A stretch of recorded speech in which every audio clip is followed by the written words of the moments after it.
Very welcome everyone to this Satsang today. God may always bless you.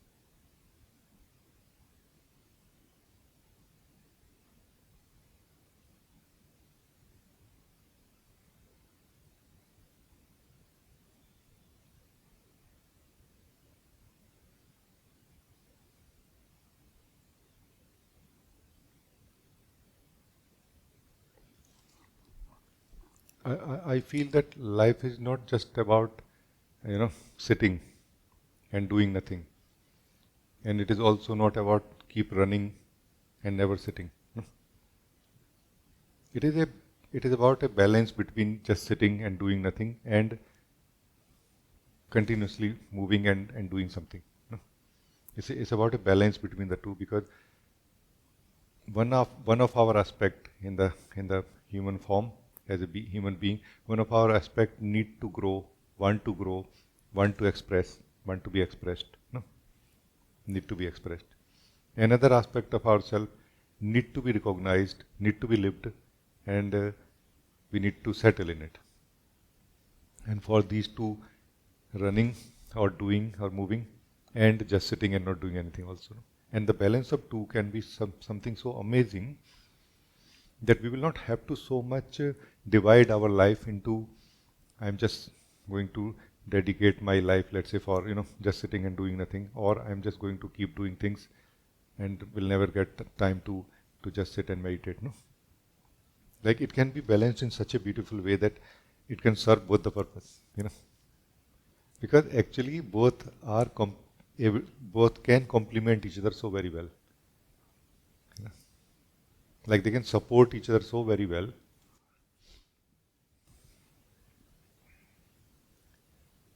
We think that maybe we are against, like our sitting in our being is against doing things in life. No, no, really, it's not. It supports actually. No,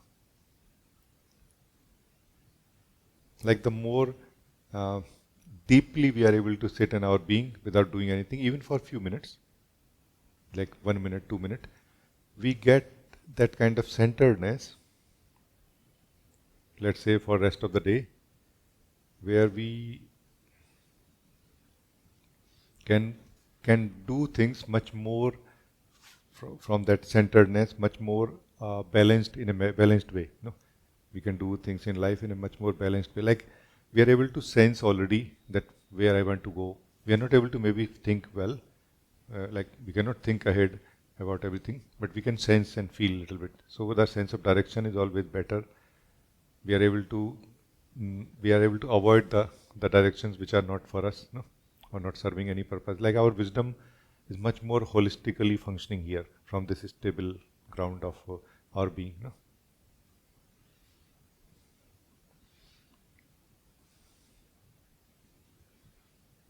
So this is about both actually, it's not about just one. And generally, even let's say the ones who are not meditating, the ones who are not on the spiritual path have chosen to just keep running, no, keep moving. And the ones who have chosen the spiritual path also maybe are, are kind of making a mistake here. They have chosen to just sit and not do anything.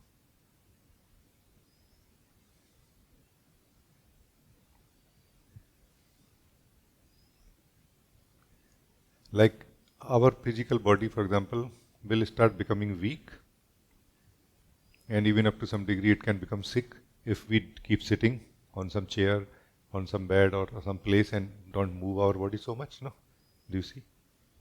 In the similar way, I feel that there are other layers also called other bodies, let's say, in the beyond this physical body, deeper than that. They also somehow need to do something. No?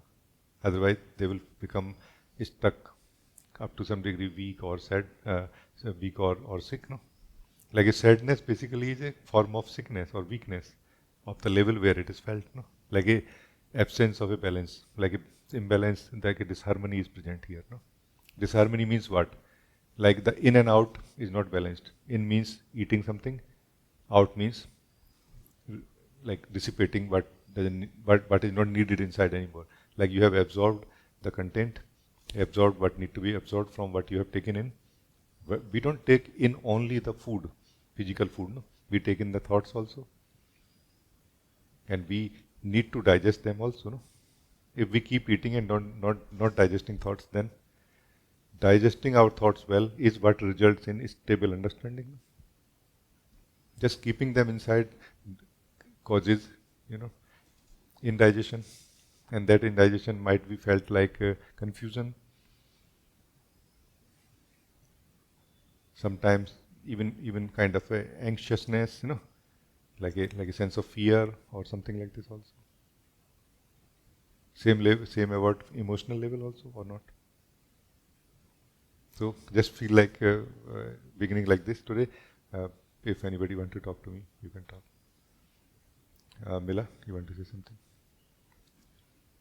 Rajee, thank you so much for this very beautiful topic, and it's very much similar to my question which I prepare for you today. So this is a question, and I would like to clarify because it's look like my body and my mind have a certain limitation which it's trying to sell me.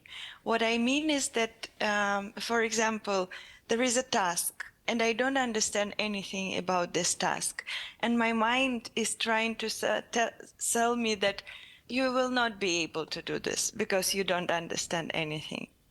And for example, my body also, when I woke up in the morning, body feels very frozen and feels like, oh, I'm very lazy. I will not be able to do much today because it feels tired or I didn't sleep well. And if I look deeply in this, it's look like it is something which is not really true. And I have two ways to accept it as it is, or to see this as a certain limitation which mind or body trying to sell me, and to do something with this.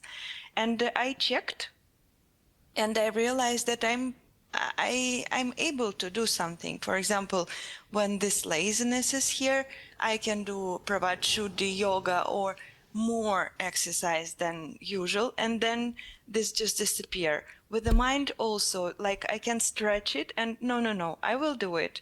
And like, yeah, if you say me that I can't do it, no, I will do it. And it's possible I can do this. So please share something about it. How? So this is basically that case where you, the soul, who actually does not have a limitation, has accepted the limitation expressed by the body, let's say, uh, as your own limitation. And then, now in this case, what you are saying, that when you are actually able to sit in meditation and you have started experiencing your being, you have started experiencing or remembering in a way that you are not limited. And this remembrance about not being limited is not connected to the physical body only, it is in relation or in context of everything. So when it comes to physical body, when your physical body says that I am limited, so you somehow still able to feel inside that it cannot be true really. Meaning it is possible that my body is having a certain limitation for today. No, let's say you have to walk 5 kilometers for some reason, and you are able to feel somehow that my body will not be able to walk really because I have not been walking so much. So it is possible that you can say that for today maybe it is not possible, but not that you will accept that forever it is like this. No, immediately you will start walking a little bit more now, no? Because now you see that you have to walk 5 kilometers quite often, and suddenly anytime it may happen. Like for example, whenever we go for trekkings or even pilgrimage, where a trekking is involved, after, like few weeks before that we prepare our body. No? Everybody does. No? Like just walking here and there. So in the similar way, you will simply say that okay, if my body is not sick and my body is not so limited, it's just not strong or habitual right now. And in the similar way, the mind also, no? Like you will feel in the mind that somehow, howsoever hard I'm trying, I'm not able to really get to a conclusion or to a solution about this topic. No? But it doesn't mean that you will give up. No? When you have started sensing the truth of who you are, you will not give up. You will say that I have to find some way. Like there has to be some other way because I know I cannot accept the limit. Like you, the soul, will not be able to accept the limitation. Like every layer of our body, like physical body, mind, and emotional layer, they all have a certain limitation. But that limitation is not what we think is. It is so much more capable than we think. No? So we very prematurely, very quickly accept generally when we don't know, when we have not started living the truth of who we are, very quickly body dictates that, oh, it's too much, I cannot handle. And we accept it. Mind, same way. Heart, the emotional level also same way. Oh, it's too much, like this. But once we start discovering the truth of who we are, this is different, no? You are not going to torture your physical body or your mental faculty or your emotional faculty. No. You are not going to torture it. You are just going to not accept that it is this limitation which it is showing me is true, meaning true forever. It is true right now, but not forever, no? Mainly, we accept the limitations posed by the body and all the other layers, mental and emotional layers, because we have not started remembering or living the truth of who we are now. That's where we kind of accept the capacity and the limitations of the body to be our own capacity and limitation. In relation to the body mind, the soul is like a pure potential. Like, the more you try to express, bring out, the more possible. Let's say if you want to start walking 50 kilometers in one go, obviously your body has to be prepared for it. No? Just by believing, just by knowing that I, the soul, is infinite and I have the unlimited potential and power, your body will not become strong overnight. No, you will have to train your body. No, but you will not have doubt that I will not be able to train my body. No? This is the difference. No? Mostly we don't have confidence in the first place. I don't think it can happen. Like body is deciding how much body can be trained, for example. No? Mind is deciding how much it can be trained based on its own comfort zone. So our body, mind, and heart, emotion, they have all created a comfort zone for us in which we live. That comfort zone is very much a core material of ego, no? Which every soul has to live when soul want to know who I am, no? And want to come to the bliss, to the joy of the being. In the comfort zone, the soul will feel happiness as long as comfort is there. And the soul will feel unhappy as soon as the comfort is gone or disturbed by something, which is very often in life, no? If we have an active life, then it's going to be quite often that our comfort is disturbed, no? However, in the joy of the being, when the being start residing more, in its own being, in its own self, then the joy is continuous, not dependent on how life flows today, for example. No?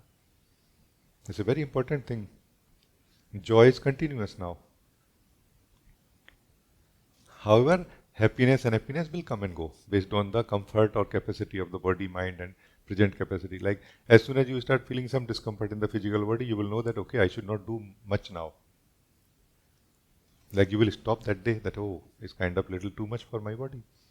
But also from today you will you will make a note that I have to train my body more now because it is not ready, no, isn't it? So you will be very reasonable about everything now here, and nothing will be able to stop you or pose a limitation on you, isn't it? So I just felt like as you invited me, I just sharing how these things look, you know. So, did I understood correctly that I have to stretch my body, my feelings, my thoughts a little bit more day by day?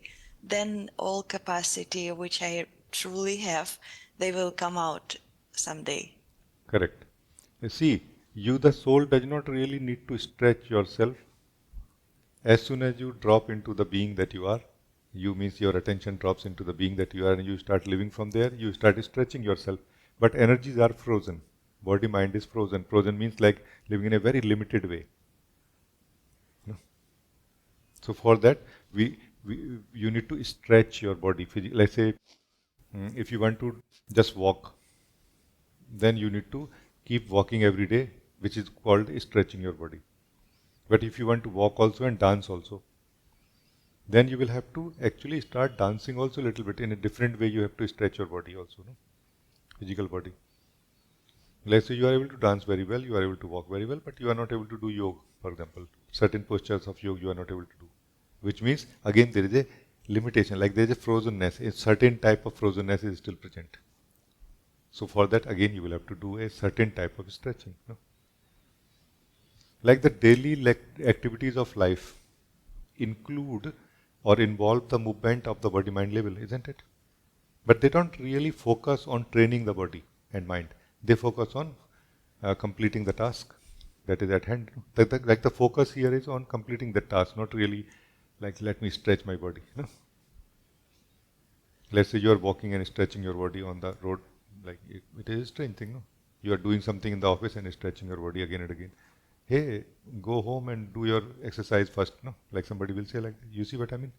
It's like this. So yes, it's very, very true. What you are saying is very good. One very beautiful thing about stretching our energy in relation to realizing who we are is that the more flexible our energies are, the more happily we can land into the truth of who we are and start living from there. Because what happens is that as soon as we drop, like, self-awareness. Let me just live with you just for a moment. What is self-awareness in the tasting? In the tasting, the self-awareness is like a pure coolness, like the coolest thing, like a sandalwood, like like that fragrance and that coolness in the middle of the desert. It's so cool.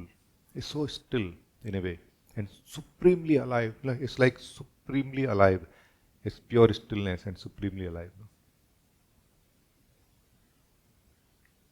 Like nothing is here.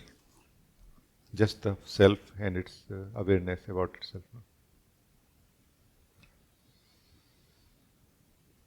And this same coolness is like pure fire for everything else, for all the layers of body. It's pure fire. It's like a pure white fire for everything of the body mind. Fire in the sense that it will melt.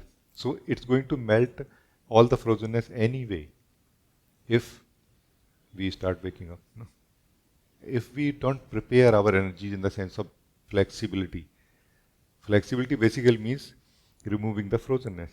So that thing which this fire will do, you are doing it already upfront by preparing your energies, flexibility, which is very good for you to get more from your practical life, and it is also very good for you to start living from who you are.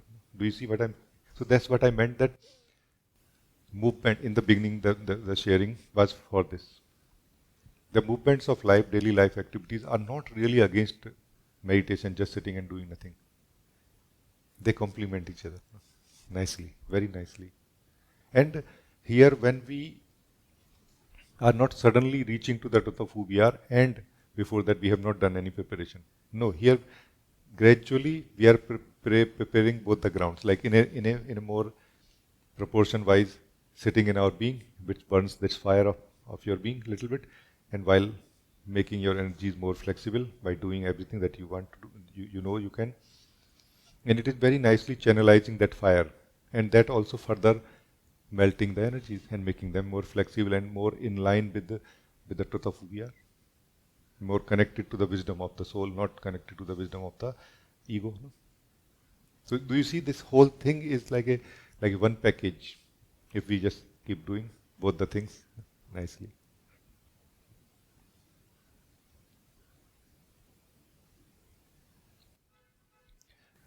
On the path of spiritual awakening, in reality there should not be any actual problems.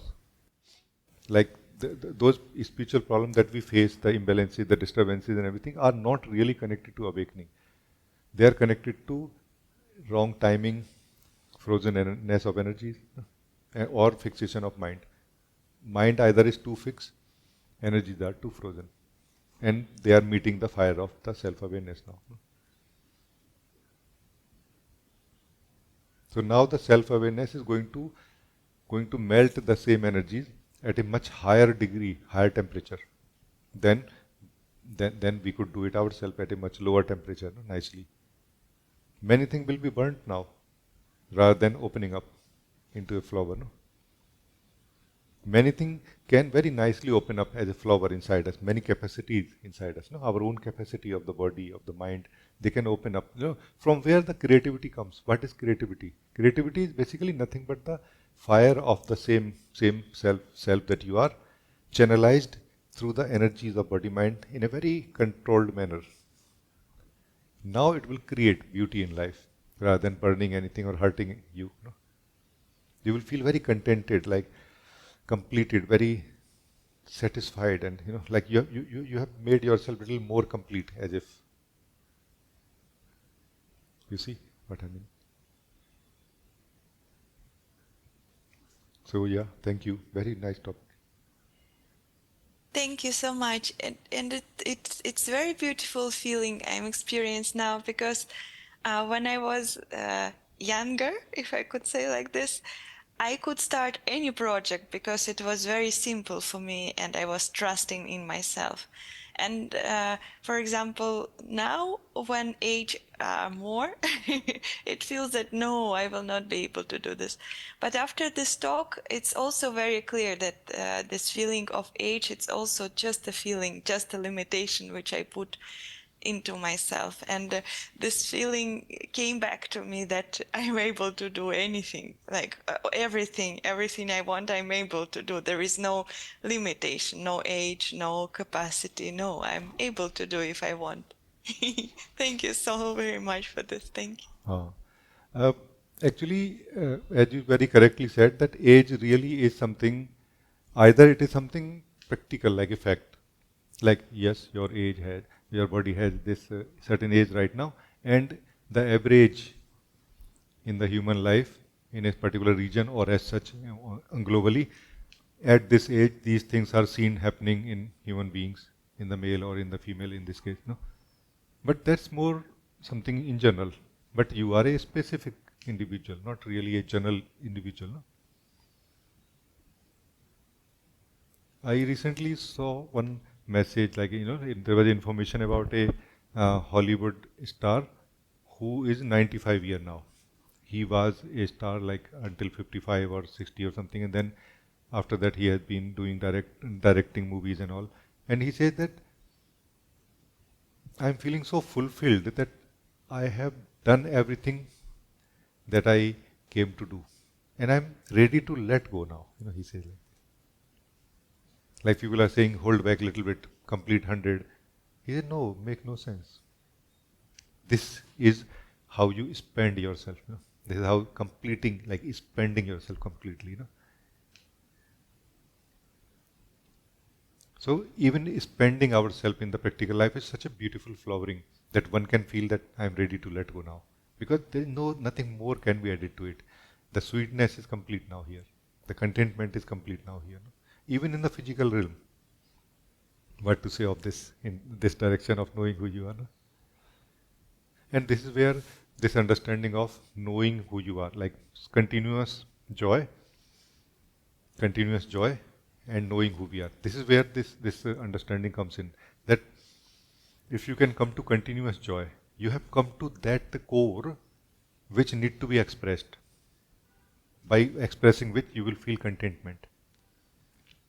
When we have come to this continuous joy, we have come to the heart, where we have this longing. Longing is like a seed which need to express itself, want to express itself, like want to do something in this life. You know, and that further is going to increase this continuous joy more and more, and or going to give way for this continuous joy to be expressed in this life in the form of creativity, which is just going to enhance and expand this tree of joy. And self-knowing is that assurance in a way that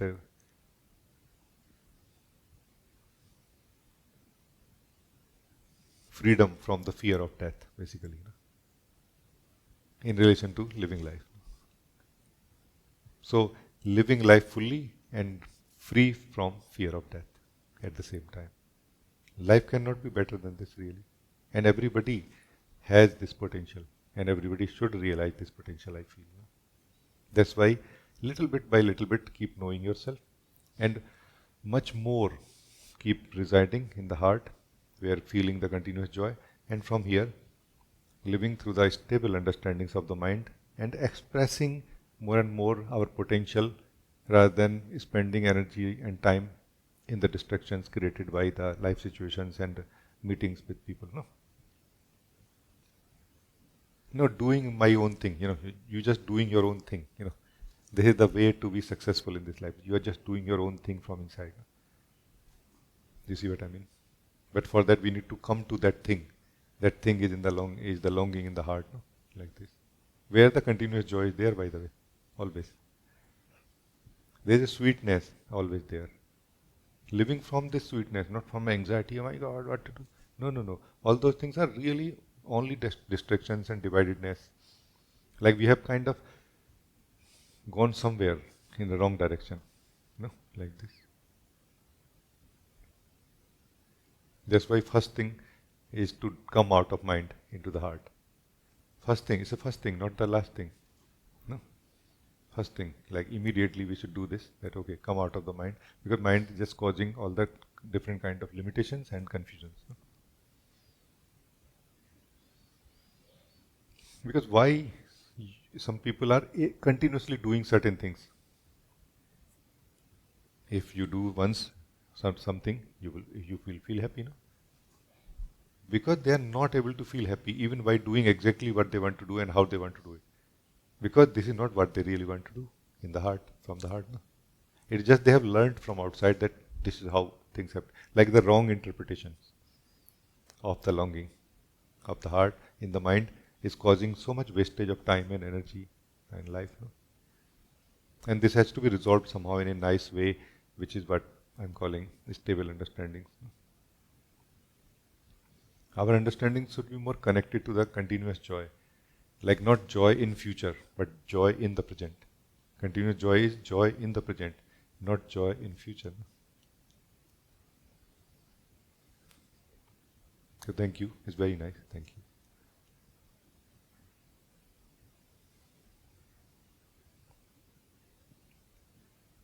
Anna, you want to say something? Namaste, Rajee. Namaste. Can we freshly inquire into this joy in this moment, in whichever way that it can be experienced right now? Because what I'm experiencing in the moment is a lot of strictness with myself, so exactly the opposite of what you were talking to Mila in the moment. You are experiencing strictness. Strictness. A lot. I'm very strict like with myself. So it's exactly the opposite. So it's not like that I cannot do it or laziness or like that, but like a lot of like discipline and so on. And what is missing is this softness, which is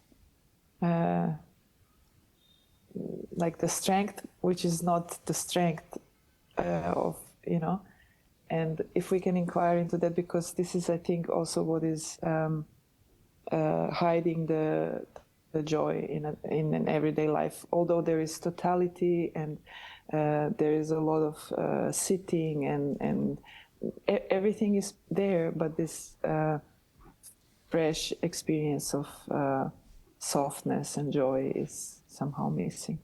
Oh.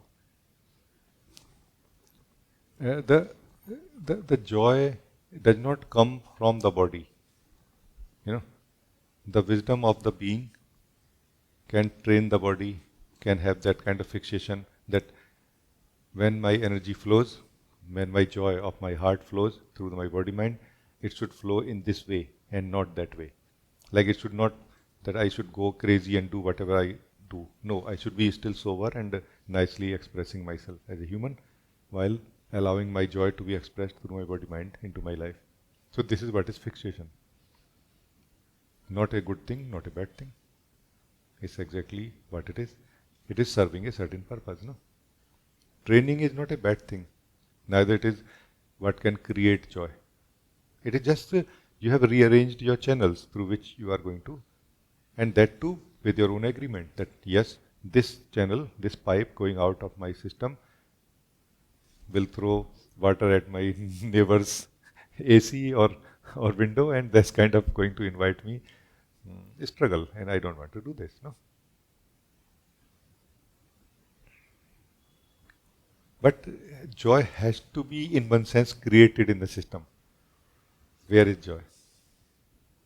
Joy is not in the system. It is in a way from beyond the system. It comes always from beyond the system of body mind. That is hard. So if you can come out of your mind into that heart where joy is always there, joy start coming out of it into the mind and the body also. No? Then we feel that softness while still feeling that strictness necessary, no? To keep life in balance. No? We need strictness and discipline to keep our life in balance, but we need life to be happy. This joy is the life coming from your heart. No? So come into your heart. This is the simple message. One way is to do what I call, this breathing exercise, heart breathing. Simple exercise. When you breathe in, you and your breath both come in the heart.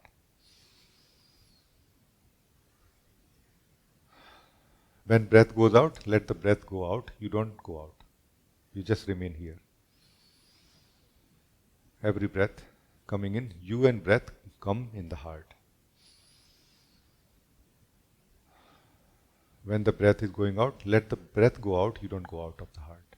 And just keep doing this for some time.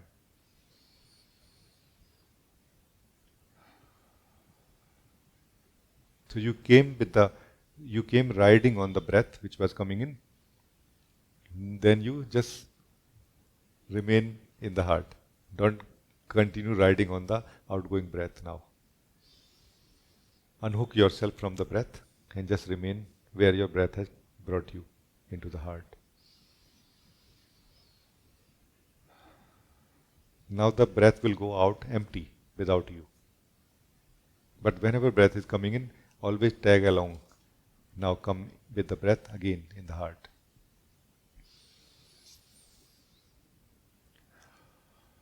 And you will immediately start feeling this sweetness that you are looking for, this aliveness that you want, this joy that is missing.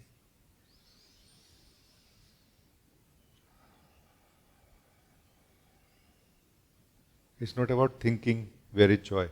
It is not about thinking where is breath or what is breath. It's about actually doing what is being done right now, what we are doing right now. So actually do it. Everyone, if you are interested, anyone want to join, please join. Actually do it. Don't think, don't analyze, don't try to understand what is this, what is that. Do it and you will know the result of it. Because breath is something very existential, beyond mind, already and always. And it can take us from the mind, from the body, to the mind, to the heart. Every incoming breath is going through the body into the heart. No?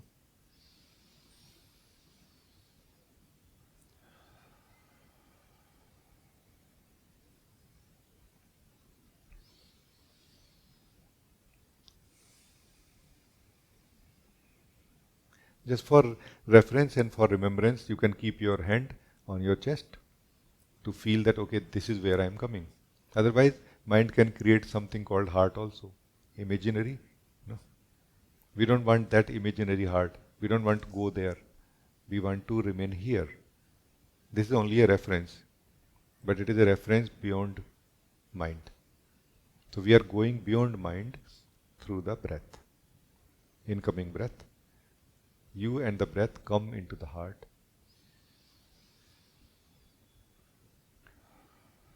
And then let the breath alone go out of your heart.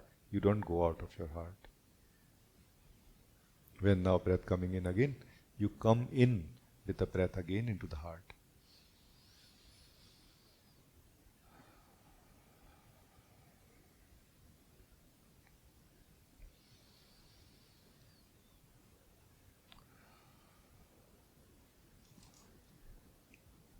This exercise requires only one thing, one eligibility, that is, do it, nothing else. If you do, you get results. And how much of you is doing also will decide how much of you will be able to come into the heart, how much of you will come out of mind into the heart. How much of you is doing it? If whole of you is doing every breath, then whole of you will come back into the heart from the mind.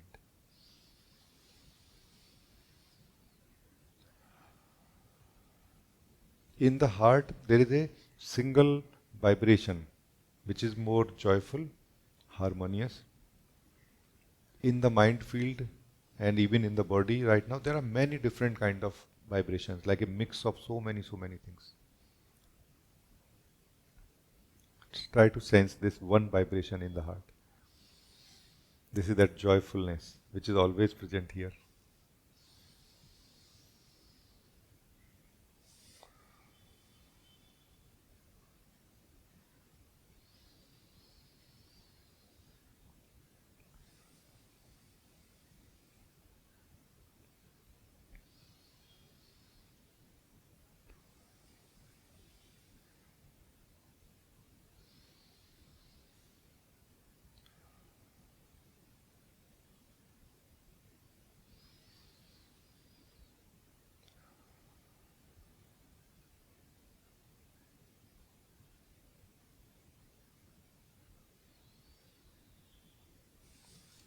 This is the easiest way I have found so far to turn our attention inward.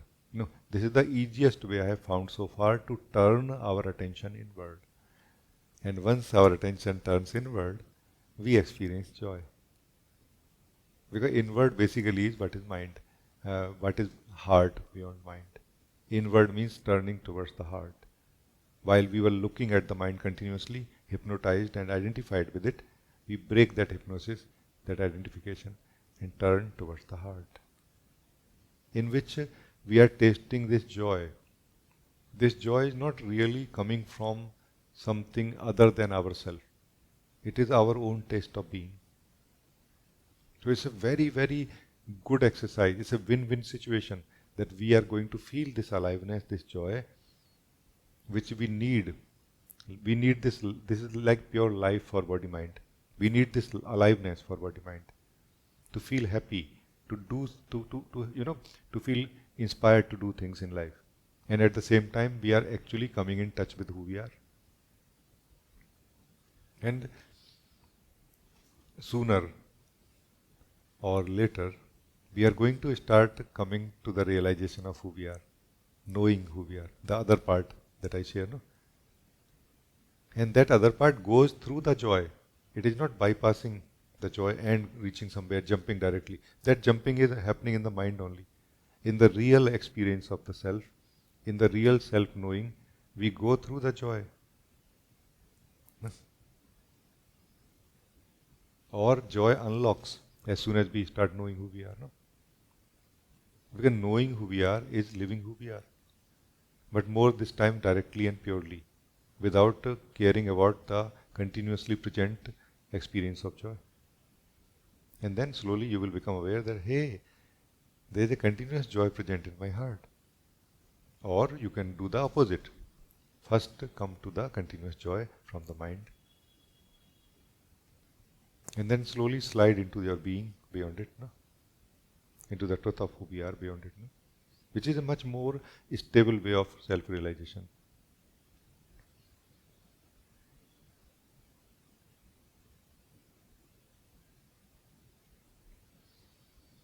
This joy is not where mind need to be convinced that is it joy or is it not. No, it's so much joy, so much real joy that our mind becomes quiet here. Like, I will think later, right now let me enjoy. No?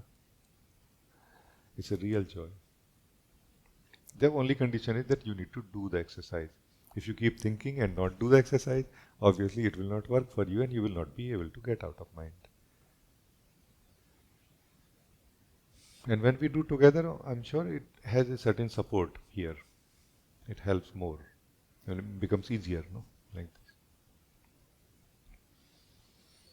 So now that you have come into the heart, don't make a mistake of living in imagination about yourself, about the joy, or about the mind, body, or life. How we will do that? We will do that by thinking. Don't allow yourself to involve in thinking right now. Allow yourself to remain in this joy, but not so much like lost. This being lost is also coming from the tendency of the ego. Lost is the tendency of the ego. Found is the way of the self. No? And this is a game of lost and found going on for a long time. No? It's a game of lost and found. We are lost. Who is lost? The self is lost. In what? In the ideas, in the imaginations, in the energies, which are not its original way. No? And it finds itself in the joy. Ah, it's nice. And you may think that, oh, I don't want to do anything now. No, it is the ego's voice saying, I don't want to do anything now. Everything that is necessary in practical life will be done very nicely. It's just that you may not feel like I'm doing much. This is many people's report who have come to the heart from the mind, that they are able to do much more in their practical life, much more tasks properly, not like imaginarily. Actually, they are able to do much more tasks in their life, but somehow they don't feel like I'm doing so much. I'm just enjoying in my heart and letting kind of things happen. Not letting happen in the sense of just somebody else is doing, but there is a certain involvement, certain totality here. But there is certain effortlessness to enjoy the joy also, no? Like this. So this is a deeper way of living life, not running away from life. But this time we have the joy continuously and like upfront. You are given joy upfront, not at the end of the tunnel, not at the end of the road. No?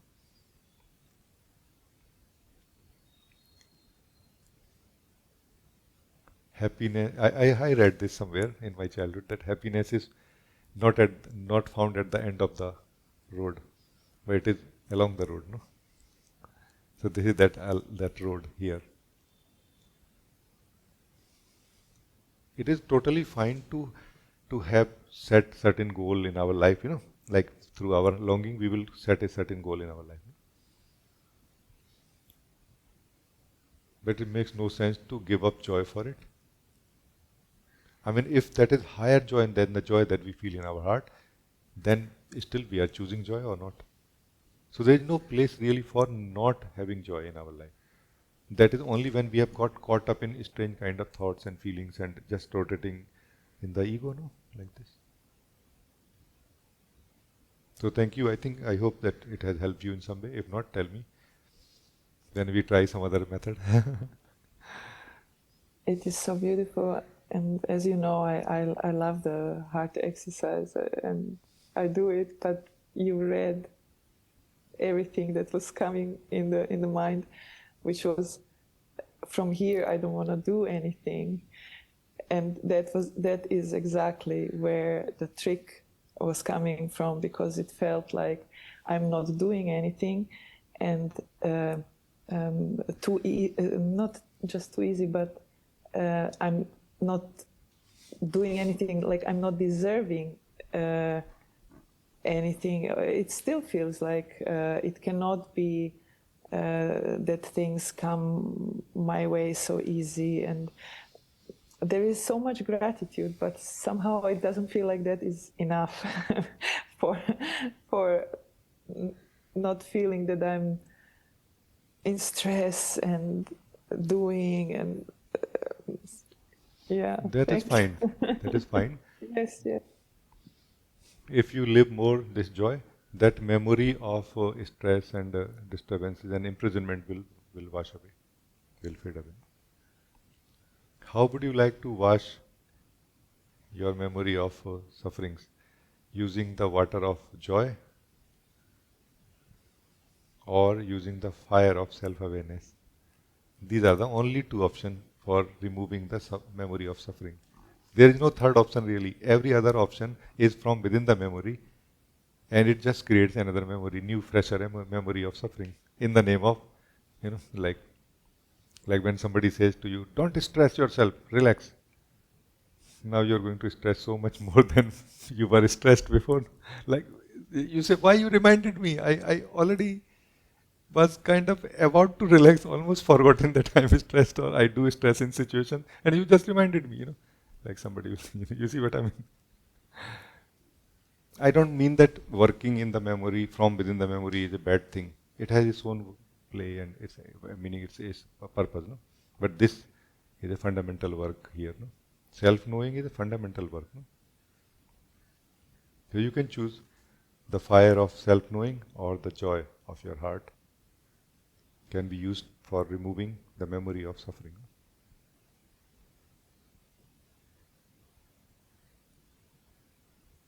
Energies will start, they are like this. They will start relaxing and opening up slowly. Yeah.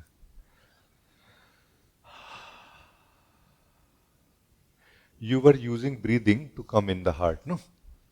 You can use breathing to express yourself from the heart also, no?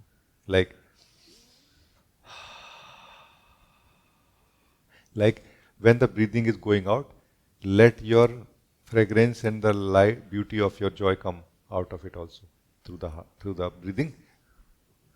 But you don't come out. Remember, if you come out, you will stop generating in a way joy. You have to keep generating joy at the moment. For that, you need to remain in the heart. Then from here, breathe out. Not like, don't come out. And it is going to fill your body mind with this joy, with this light of truth, with this beauty that is there. And it's going to remove many things.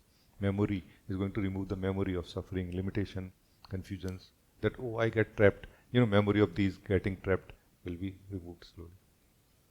I feel like this. I hope that it will help you. Thank you.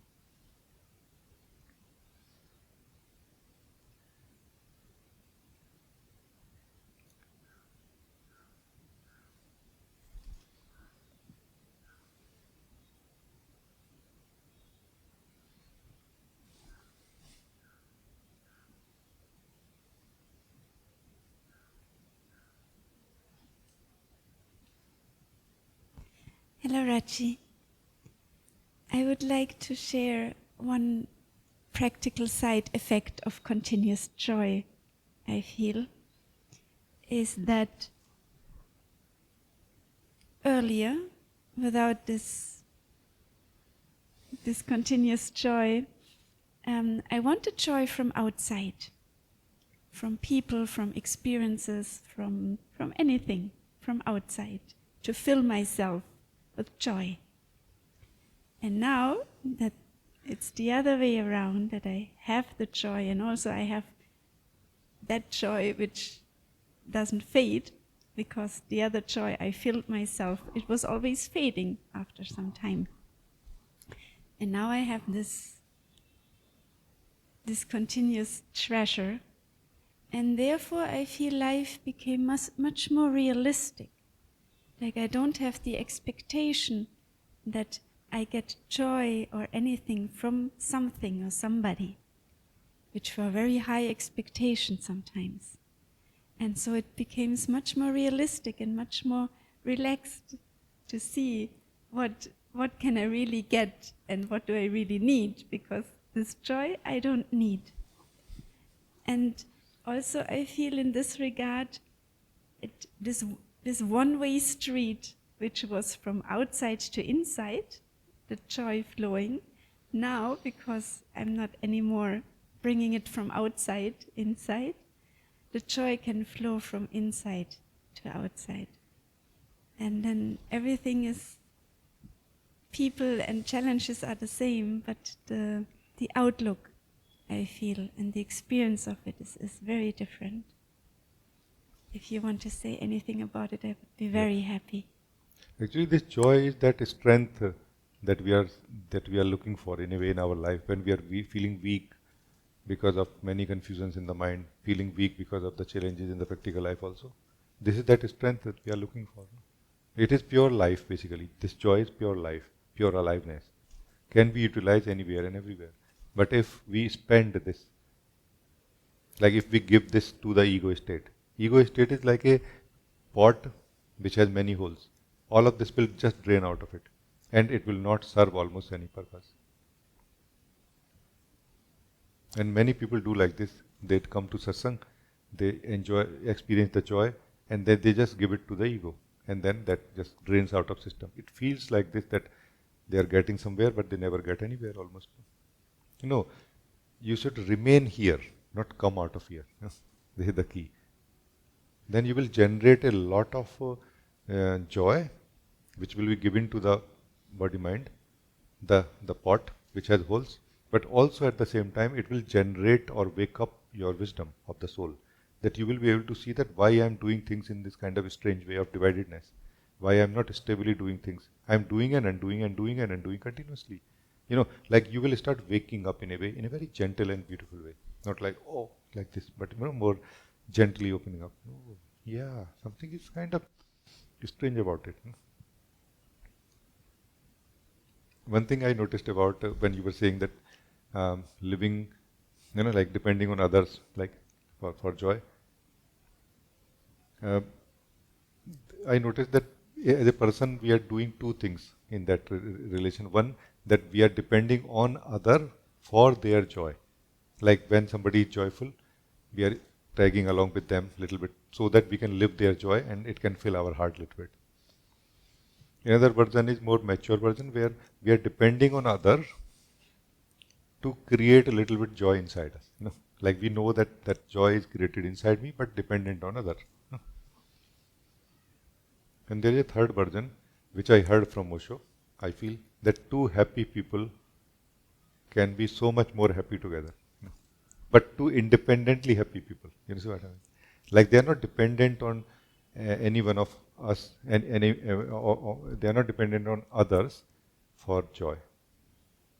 They are joyful by themselves, and that's what is a meditator for me, who can be alone. Meaning who can be alone and joyful, who is alone and joyful, or rather who is joyful in their being. That's why they want to be alone, because this joyfulness can be experienced alone only, not in relation to continuously interacting with people, talking and meeting people. No? That is opposite of it. No? That is a more declaration that we are continuously living in that kind of need of joy, because we have not discovered that joy inside us yet. But then if we keep doing this, when we will have time to discover the joy inside us? We have to break it somewhere. No? That's why meditation, like practicing meditation and focusing on the continuous joy and truth of who we are, requires a certain discipline also. We cannot keep just talking spirituality continuously here and there. You see what I mean? Like we have to have some kind of discipline and kind of centeredness, some kind of stability in a way also.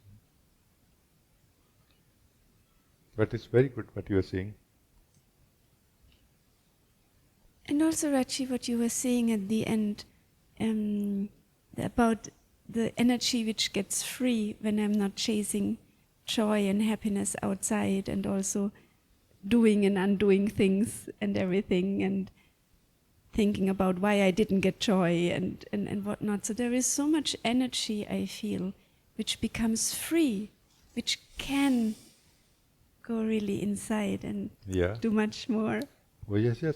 Our attention can be seen as some kind of carrier, This kind of carrier comes into the pool of the joy in the heart, and then it kind of unlocks the joy in a way. And now the same attention or consciousness will carry this joy. But also, this joy is not really like happiness. It is like life, more like life. So it converts into joy for experiencing. It also converts into creativity, like a wisdom to do certain things in a right way, and also having new ideas in life, like a fresh look at life also. All of that is basically life energy. We need life energy. Out of life energy, all of that comes. And this is life energy. So you are more in every way now. When you have this joy, even if little bit of this joy you are more in every way. Like you are more intelligent in a way of thinking. You can think better or more refined or balanced and more out of the box you can think, for example. Before we are more fixed in a way, fixed thinking, like this. So this is something magical, but somehow there is one challenge here I found, that we are afraid of this joy. Because we are so used to of living in that limited way of person where things are set even if there is no joy, but at least things are familiar and fixed and limited and not going out of control. As if we feel like this. That we are so identified with that we are afraid of it, that if I come in contact with the joy, I will go out of control. No, not really. If you continue living as a person while living this joy, then yes, you will go out of control. This joy can never go out of control. This joy is pure wisdom of the soul. It causes only harmony and balance in life. But if we remain as a person while contacting it and living it, then obviously we will go out of control. But it will be the person going out of control, not the joy causing going out of control. You know what I mean? Like this.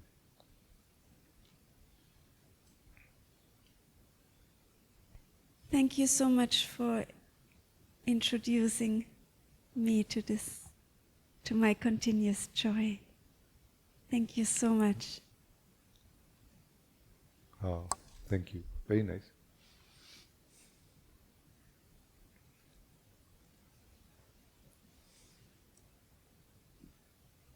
Meera, you want to say something?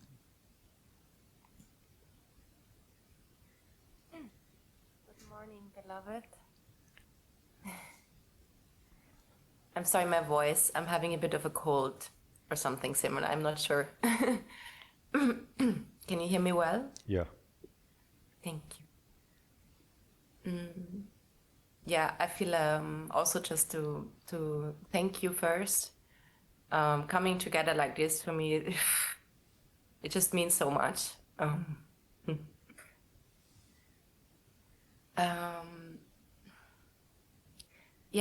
Since the retreat, the heart practice has been keeping me very kind of centered in a very natural way. It feels sometimes the thought is coming. It's so light. The practice is so close to just go so quickly and just warms up, as you said, the heart. And thoughts are not like, I can't see them really. Like the mental energy, how it was before, has changed. But I feel there are still other challenges coming. I don't know, I can't really put it in words. It's almost, there are two questions I think I have actually. One is, I think it's about the clarity of mind you speak about sometimes, or you say what is true thinking. Because still, at least in my life, I have many decisions to take, which will take me on a very specific road with where my energy needs to be invested or not. And many things are opening up, and I feel I need more clarity in which basket my eggs go. If not, I just get too spread. So this is, I would say, the more simple question. Maybe you want to say something about that first. The answer to this is actually very simple. it is, there is a habit inside us to remain spread all over the place. That is, habit is egoic habit basically. Ego basically is that we have spread ourselves all over the place. Like we have lost ourselves in the energies of body, mind and thinking and everything. No? When the soul has lost itself in the thinking, feelings, body, sensations and everything, this is what is ego state. No? Now we are doing opposite of it. We are coming to the heart, as you said, very light, simple exercise, immediately works. You come to the heart, to the being, to the joy. Then you should not come out of it while living the body mind. Rather, you should live the body mind from here. And by doing so, you are breaking your habit of being all over the place. Like you are transforming your habit of thinking from scattered to more central, from impulsive to more, more relaxed in a way. So this way of the heart or the wisdom of the heart basically is something like a very like this is something you can call like what we call wise being.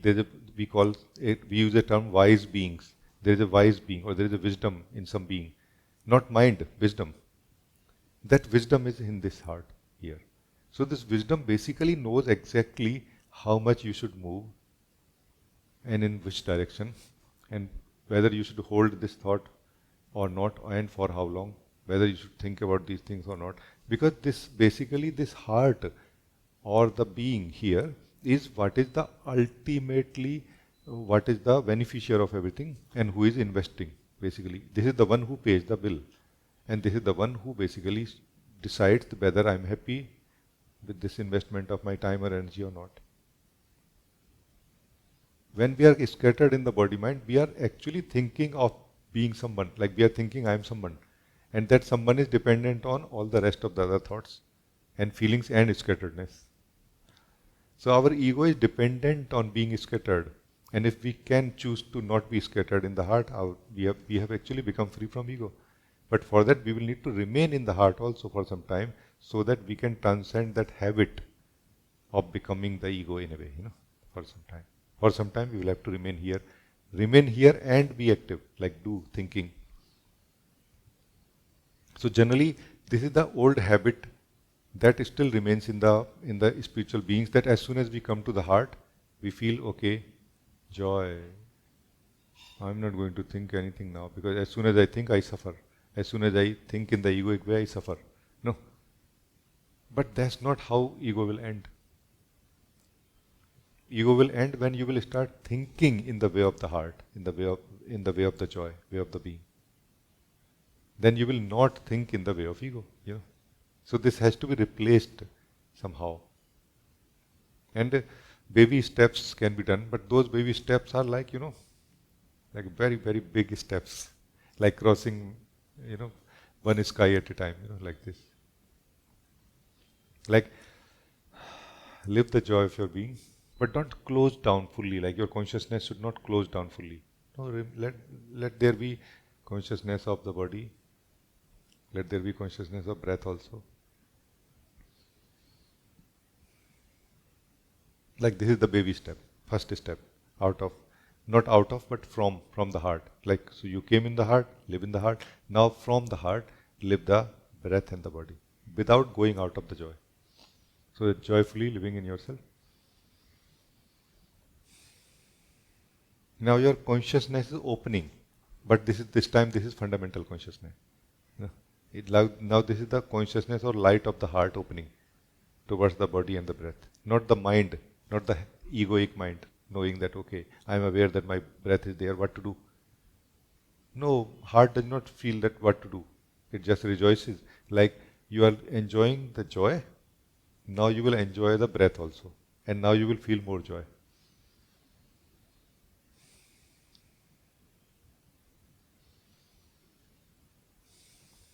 Now you will feel your body also. And now you will feel more joy. And if you are not feeling, then you are breaking out of joy. Don't break out of joy. This is the way. Actually, this is the way. That's why we need to close our eyes first. We need to close our outer eyes first, which is what is looking at the mind continuously. And we need to close our inner eyes second, which means turning inward. Then we need to remain here to live the joy. Then we need to open our inner eyes also outward this time. But this time these are our inner eyes opening outward without forgetting who we are, without losing contact with the joy of being. No? So this part is the difficult part, where we have a lot of memory of suffering when we were living, thinking, practical life, and in relation to people that, that we feel, I don't want to do it. Be careful, but do it a little bit. Thank you, beloved. I'm not 100% clear when, like, I try to make it as alive as possible. Like, I felt it's a while ago that to keep on doing studies I told you, in therapy actually. So I don't think about it because I'm very much in the now, absorbed, what is happening, being present, and just living life. And of course, I get a reminder of to pay the bill for this training, which is a very long commitment, which will, for me, it's kind of a decision I need to take. And right now, in the moment, I have no pull to take a decision or anything like that. So it is what you mean to give it more time and like to not. Yeah, I can't really. See, what I'm saying is a very simple thing. I'm saying meet life from joy of your heart. That's what I'm saying. When you meet life from joy of your heart, life will ask you some question. Life will want you to take a decision. Like life can wait maybe. Like, okay, come tomorrow. Life will come tomorrow. In the form of a person, in the form of an email or something. No? Then there will be a time when you will have to decide. So, have to means like really you have to decide. You cannot avoid deciding now. I'm saying that you cannot avoid deciding or responding to life. Just respond from your joy as much as you can. This is what I mean. It's not about feeling, thinking, decision making or anything else. It's just about meeting life. Meet life from the heart, from the joy.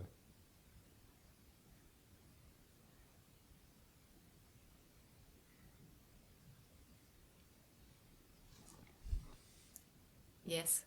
You wanted to say something? No. Else? What happens is that when we are not meeting life from the heart, we may feel I'm winning, but actually every time at the end we are losing also, and we know this also. That's why we are unhappy. No? Why anybody is unhappy when we are winning? Here in the heart, even if you are losing, you are joyful. Why? Because you know, even if I'm losing everything outwardly, I'm still winning inward. No, and this one is much more real than the outward. No, this is the region. So that's why even when we are winning continuously, like you are very expert in talking, negotiating with people and everything, and you are able to, make people do things through talk and all, but still somehow you always come unhappy, like empty-handed, like there is nothing that you take home. It all just remains here, no? You cannot eat the success of the ego. Even you can even live the failures of the heart, because the heart is full of joy always, and it's real. It's a real thing. It's not like imagination that based on your success and failure story, it will be decided whether you can live this or not, or you can be happy or not. No. So those who live real, they are happy. As simple as this. This joy in the heart is real actually. Continuous joy. That's why I say continuous joy, not joy coming and going. Continuous joy. It's like this basically.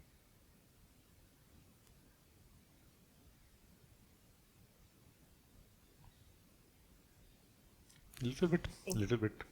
Try. Thank you. Yes. The second thing I want to bring to you. I wasn't sure if I want to speak about it, but I think it's a good thing to bring it to you. It's a bit related. It maybe also created a bit this confusion, could be. I told you that I go to this martial art training, and a part of that is stirring up my entire system and my sleep and the body changes and all kind of things. It's a very active environment, and beautiful people there and everything. But I have observed a few things. For me, I go there in a very sacred way still. Like I actually feel that I bring also you and Guruji a lot with me in my practice. And so for me, it's pure joy, of course, and there's a focus there, and it's beautiful. But I saw something in my shifa what irritated me, and yeah, that's everything I can say. It just irritated me what I saw, and I saw last training that I'm a bit more closed in my practice with him. He's not doing anything bad or anything, but he's not Guruji. Like, that's what I want to say.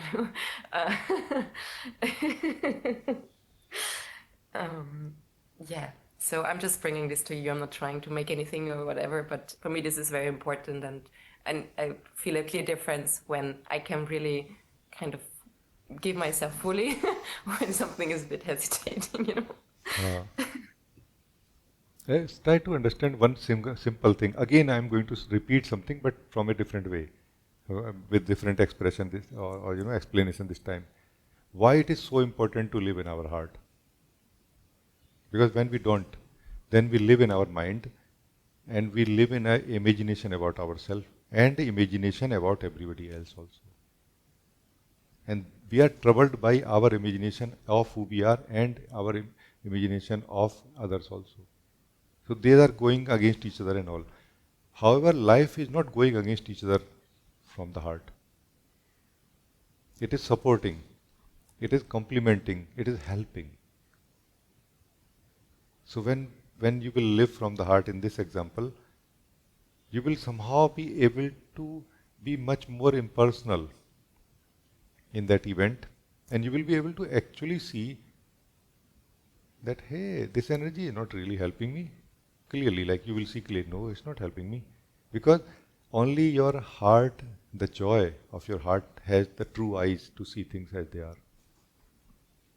Before that, we are seekers, we are beggars of joy continuously. And our eyes are blind in a way. Our mind is not stable here, neutral here. It is not neutral. It is any mind who is seeking is not neutral, no? Not stable. No? It is imposing, it is projecting continuously. When we are seeking, we are projecting also. No? Like you are seeking, like it's a very simple example and famous one, that when you have a need for shoes, you are searching for shoes, you will see shoes everywhere. Like you will impose shoes on the whole body of everybody. Whereas everybody's whole body is still there, no? You see, like everybody's whole body will become like shoes only for you. This is imposition, like we are imposing, like, projecting continuously. But if you sit in your heart, like more for yourself than against anyone. This is a strange thing. Ego is more against everyone than for itself. In the heart, the soul is much more for yourself than against anyone. Like you care about yourself more, and that yourself more is the right attitude actually. That you please care about your comfort, your well-being, your balance, your joy, your rootedness, your growth. And that will include examining other people and their actions, that whether they are coming in alignment with that or not. No, we are more like somebody was saying that I love myself much less than I hate you. Somebody was saying like this in a movie or somebody.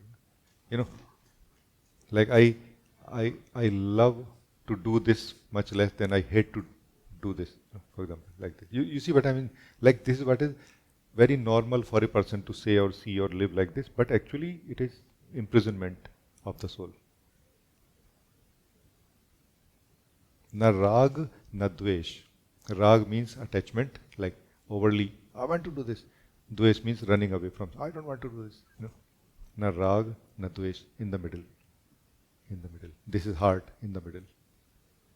So heart is a reference. When I say, put your hand here and this is heart. No, it's not a heart-like place here. It's a reference point for being in the middle of everything. You are that being who is in the middle of, you are the middle of everything. And if you can be in the middle of everything, you can be into yourself. Do you see my point? You the soul is the middle of everything that you are doing and living and knowing and expressing and experiencing. If you can be in the middle of everything that you do, left, right, up, down, in, out, just be in the middle of everything. This is what is heart. This is where we come. Mind is basically the dimensions, measurements, opposites, movement, and everything. Heart is not movement, not a dimension as such, in one sense. This is my feeling. Like love yourself more than hating anybody else in this world.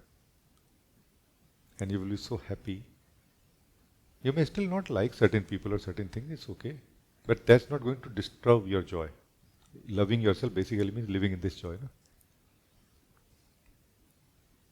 Thank you, I think it's good. No? Thank you, beloved. Thank you, thank you. There's a question or a sharing, I think, by Samya. There's one particular outdoor activity which I have to walk around in crowd and not in my own accord. It always caused me to sleep in satsangs, not being able to meditate and feeling so disturbed, like in the quotes, dirty in my body. So how to be clear if one activity is not meant for us, not good for us, or it is because of comfort zone? Right on time topic, thank you.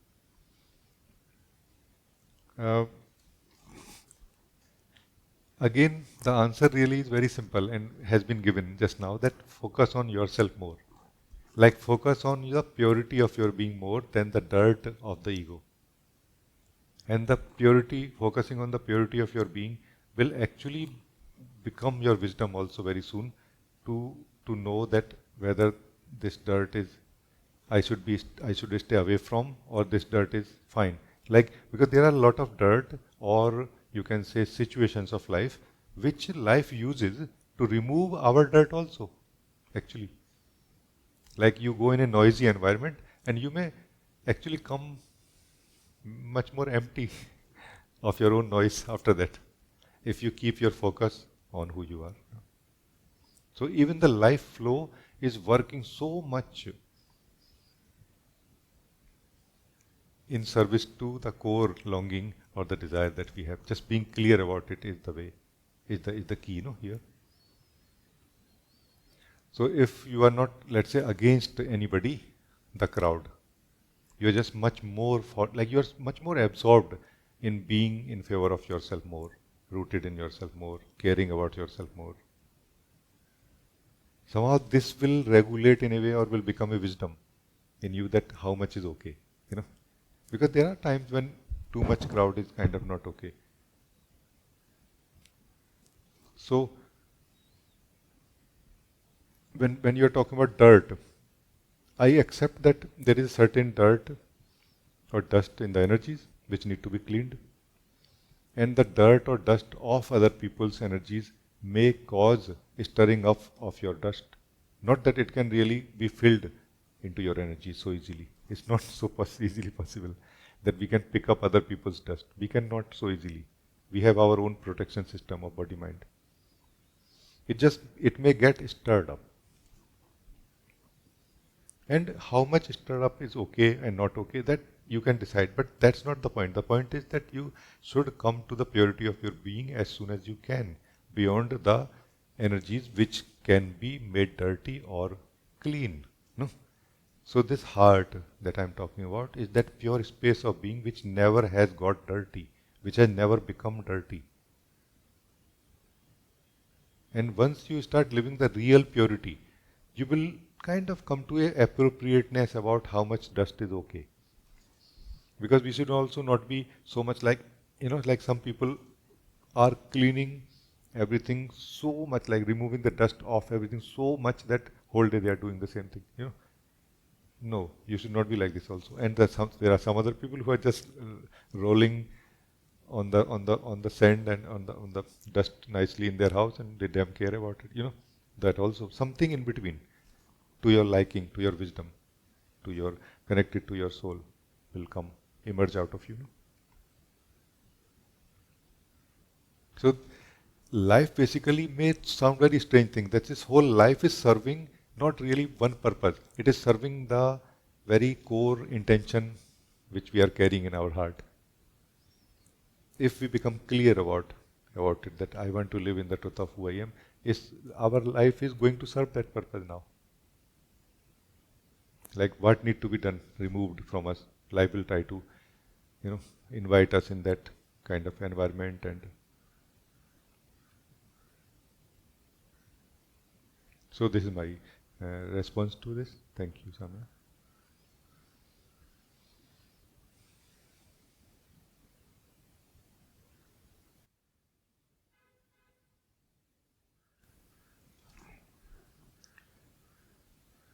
Deepa, you want to say something?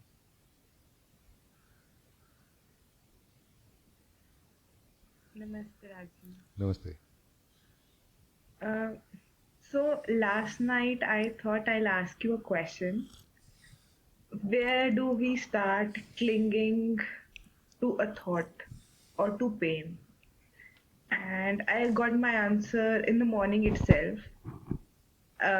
So there was a situation where I had to decide whether I have to think from my pain or I have to just let things as it is be and unfold itself. So I chose the later one, let things as it is.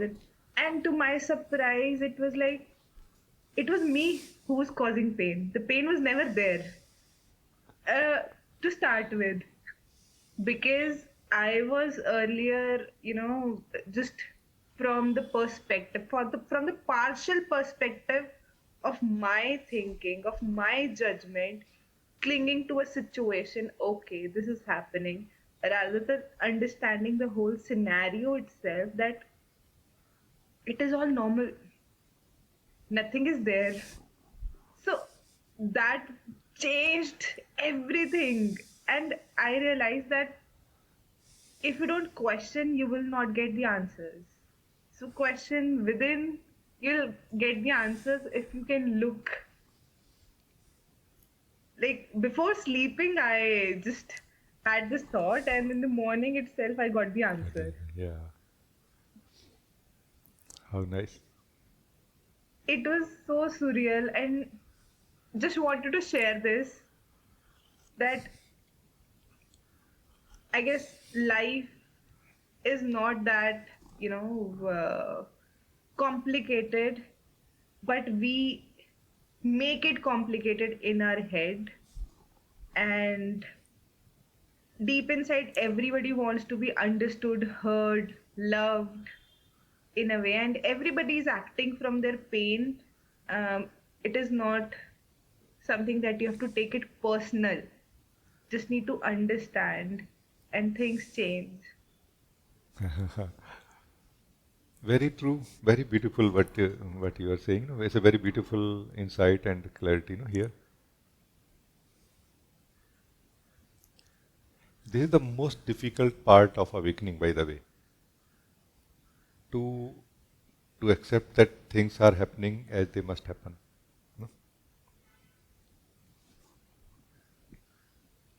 And because of not knowing the truth of who we are, and because of not knowing the truth of life and how it flows and should flow, we are continuously interfering or resisting. This is what you are saying, no?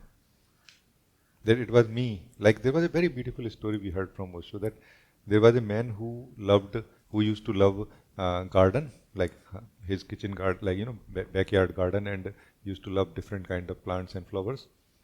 But somehow every night somebody would, destroy things. Like, uproot the trees and pluck the flowers and things like this. And he decided to put a camera, that I'm going to put a, like, that time camera was a big thing, so he decided to put a camera. And he said, I'm going to sleep, I'm going to like sit beside the camera also to watch that who comes. I'm going to catch this guy red-handed this time. But around 2 o'clock or 3 o'clock, kind of, he started feeling too sleepy and he slept. Then he woke up in the morning, and then he first thought came, hey, where is the camera? Let me check who did this, because this time there is actual evidence. No? And what he saw was, he was surprised to see that he actually himself went to sleep, and then after in the sleep he went to the garden and he destroyed everything. And this is such a true story about all of us actually, in a way, that we are trying to make our life better, and from a back door, from another hand, we are trying to destroy things also, continuously.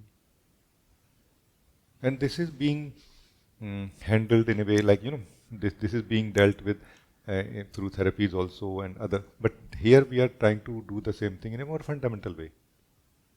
Like, as long as we are divided into different kind of beliefs and outlooks, we are going to continue like this. Why don't we come to something which has no opposite? That is the heart, that is the joy. It has no opposite really.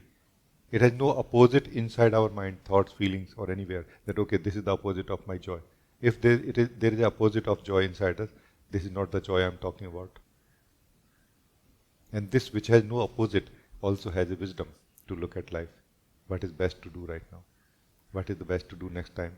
As a whole, in the long run, in the long term what to do, in the short term what to do, in the moment what to do.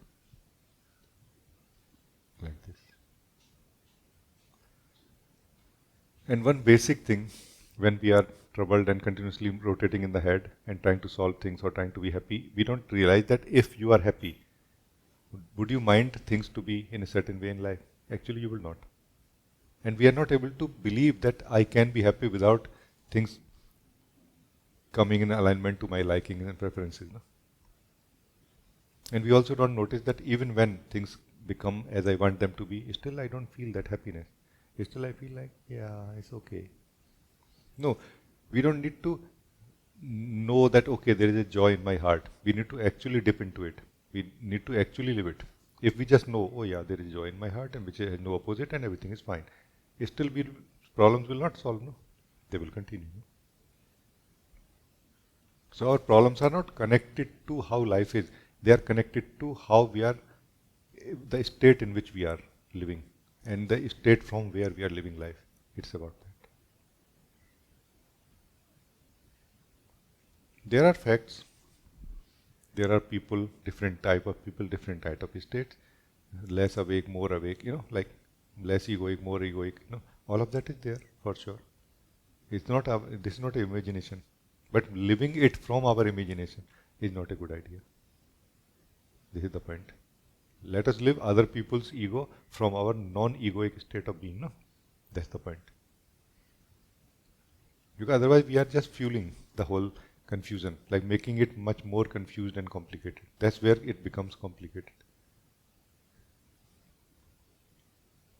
Like jokingly in my childhood I used to say like this, that what is the most simple example of Maya? Maya means like a power of illusion or something, no? Which converts things into delusions also. We get deluded, no? Like somebody is looking at you and just a thought comes in that body, that person, that you don't look so happy right now. Like as you usually look when meeting me. And then the next thought, if this thought is accepted, the next thought will come that maybe I have done something wrong. That's why you are kind of not happy with me. Then this person will start closing down a little bit. Its energy will reflect that. You will be able to feel that this person is kind of not open, kind of sad, kind of unhappy. Now this will reflect in you. Now you will have that same thinking that maybe this person is not happy with me, or something is not okay here. And then back and forth, a very strong circle will be created where both of you will blame each other, yourself, in relation to each other, or each other in relation to yourself. And however, in the beginning there was nothing. This is how out of nothing problems are created in the ego. However, if we can meet the reality from your heart, meet the reality of yourself first, and then meet the reality, okay, any problem? You have any problem? No. It's just my blocked nose. Okay. You can take this. You see what I mean? So we are imposing so much more, we are projecting so much more on life than we can imagine right now. Than we can think right now. And that, when we cut that imposition, that projection, life is very different. Getting out of the dream of the person basically is getting out of the dream of this imposition, that projection. Meeting the reality as it is. Person to person, no person, whatever it is, let's see. It's like this. That's why two persons together become much more a person. You see what I mean? They add to something, they help each other they comfort each other in one sense, that it is all right to imagine, it's all right to impose, it's all right to project. No? However, this does not happen in satsang or with the beings who are not interested in being a person. That person does not get that support. No? That person gets a mirror actually. What are you doing? And they feel, oh, I don't want to do this. Like I don't want to be here, where I'm not welcomed.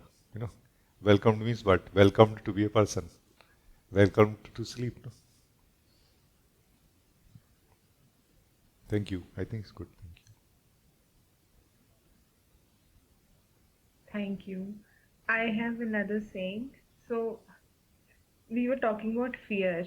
There's a saying by Rumi, don't move the way fear makes you move. Move the way love makes you move. So, the moment you see yourself that fear is there, it's not true. The moment you see that something is coming from love, subtleness, it's true. That's what I feel. Any thoughts on this? Actually, the fear comes from where? Can you have fear of yourself? You cannot. No? Fear is always fear of other, isn't it? So fear basically is the basic fundamental experience of duality. It is the result of the experience of duality. Fear is the basic fundamental experience of the duality. From here, all the other experiences come out.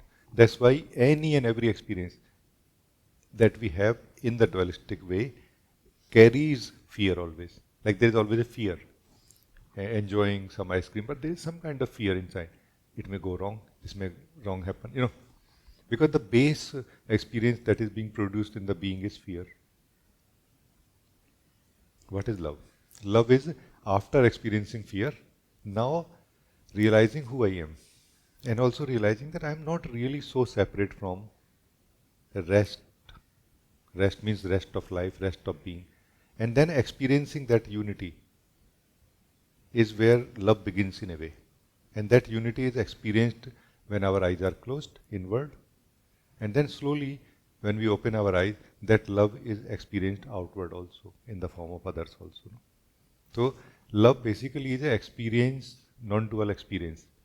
Fear is a dualistic experience. No? It's like this.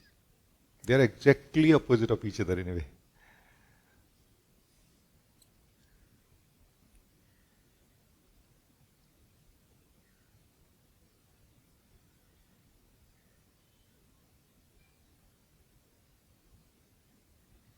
Thank you. Thank you for guiding me all along. Thank you. I say a very simple thing, that the day you will start acknowledging your presence on that chair, and also you will start acknowledging my presence on this chair, this is where you have started opening to the reality, and also to love. Not that, oh, I love you, not like this. No, love is felt in a way which a person or ego can never experience really. This love is not for solving any problem. This is the very strange thing, that in the duality, there is nothing that can solve the problem, because duality is the problem. In the separate self state, separate self is the problem, and it is just trying to bring the focus on other things, that is the problem, that this is the problem, no, and not letting the problem come to the sufferer. That okay, who are you, the sufferer? And this is where exactly the root problem is found. Root problem is found in the sufferer, not in the suffering. The guidance for what exactly is the solution for this, all the problem of my life, is in the sufferer itself. Then you somehow come to some kind of state of being where you're not so separate from life. You are, but not in a way. Like a dualistic and non-dual at the same time, like this. In the root non-dual, and in the expression dualistic in a way, like this. And life is very different here. You are not against others. You are not for others also.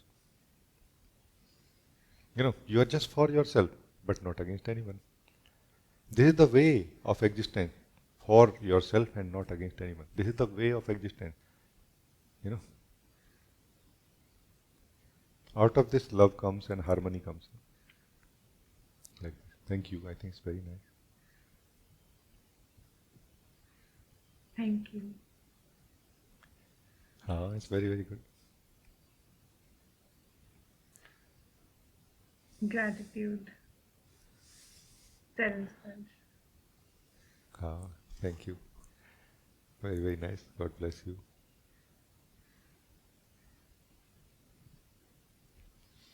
Harleen, you want to say something? Hi, Rajee. Hello. Yeah, I think I was just reflecting on this behavior of mine, which you have also pointed out, that I'm always in a rush to ask my question, and if I was actually just listening to even 10% of what's being said, I would benefit more. I think there's still some. I think there is some suffering in this attitude as well. Also, in this week, it's happened that. So in bottoms of teaching, they say that all the suffering, it arises from blame, guilt, pride, which is a personal doership energy, and then there is worry and attachment to outcomes, and it depends on the person's suffering and everything, the way it's wired in, which one falls first, which one. I just feel this attachment to outcome and worry, and this thought is something that I think I was trying to pull myself off, and then it was like I was trying to push it out, and then I was trying to listen to your meditation and trying to bring myself back in. So if there is something good. You can share. Yeah. See, there are two type of or degree of changes that happens in our life. One is without changing our position or state of being, and one with, which comes when we change our position or state of being. Actually, spirituality is not for cleaning the house so as much as it is changing the position in the house. It's like you are sitting in a wrong place of the house and everything is a struggle.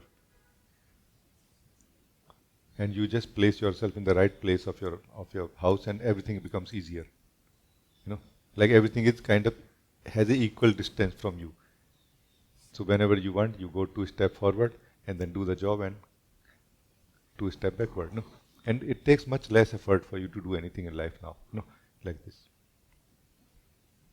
So contemplation, initial part you can say of contemplation is mostly mental, and this is where we are correcting little bit our understandings while not changing our position.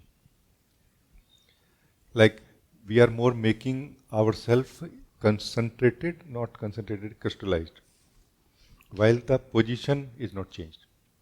So without changing our position, we remain on the same level of consciousness, and we are the same being for ourselves that time. Our self-knowledge also does not change, but we are more crystallized, like less divided or less lost, but more stable and more present, like this.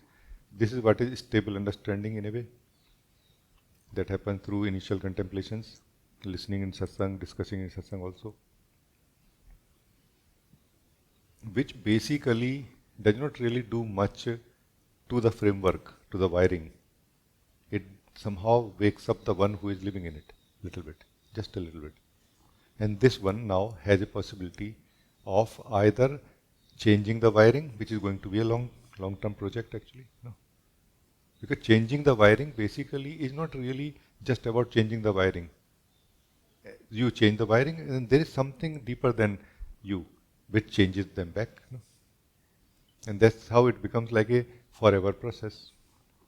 Meaning those who have gone deep really in changing the wiring of the body-mind, they have realized this. Those who are just thinking about it and doing just a little bit superficial job, they may not notice it. But whenever you try to change something fundamental in the body-mind, you are mostly not able to do it. Because the connection of that is something deeper than that level. Like the region, the root of it is coming from somewhere else. And for that we will have to change our position. But by changing our position, already that problem starts solving. So the problem was basically because you were not living in your deeper position, in the heart. As soon as you start living in the deeper position in your heart, somehow that root start becoming more bright in a way, more conscious in a way. And that consciousness, that light start coming to the body mind also by itself. And start correcting the wiring also by itself. No? So it's like we need to choose what to do. What to do first, what is priority. It's like this.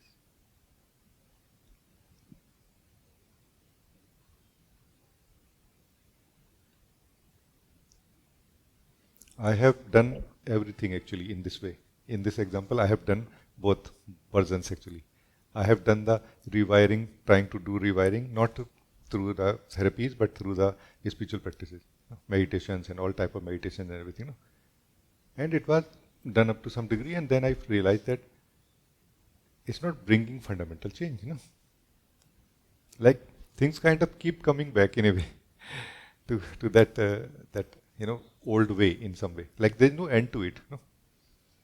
It looks like there's no end to it. Then questioning who I am, for example, or using this heart breathing to come out of mind, like come out of mind altogether, not gradually, not slowly, not on this side or that side, just altogether, just come out of mind. This is changing the position. Here you are in the being, in the heart. So what is going on here? What about my problems in that? No, you don't have this kind of mindset here that what about my problems? Those problems are not here, and you also don't have that kind of mindset that problems are. What about my problem? You have more joy here. You feel the sense of your own existence here.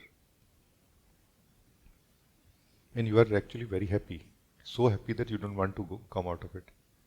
You don't want to go in that version anymore. Generally this is what is felt. So many people still have the belief that by rewiring things upfront without knowing who I am, I can fix my life. And for them, maybe it will work because they are only wanting to rewire or change just a little bit. But anybody who wants fundamental change, it is never going to work. This is the point. I have done both actually. That's why I know before knowing yourself when rewiring what happens. And now I'm working with others also in helping them in rewiring after or during the awakening also. No? So I have kind of a perspective about, like, understanding about it, that what happens before and after. No? So not a lot of knowledge, but I have some knowledge about it. No? So this is my point of view. That rewiring is always a good idea in the sense of what I call transformation of energies, balancing of energies is always a good idea. There is nothing wrong in it. Like even when you are doing more exercise, physical exercise, you are basically doing the rewiring. in the physical body level. Training your physical body means doing the rewiring in your physical body, changing the memory of your physical body in such a way that your body feels that I can walk more, I can do physical exercise more. No, because physical body has a fixed memory that I can only walk this much or do physical exercise this much. Now you are repeatedly doing more exercise to rewire it, isn't it? In the similar way, everything can be changed. Nothing wrong in that.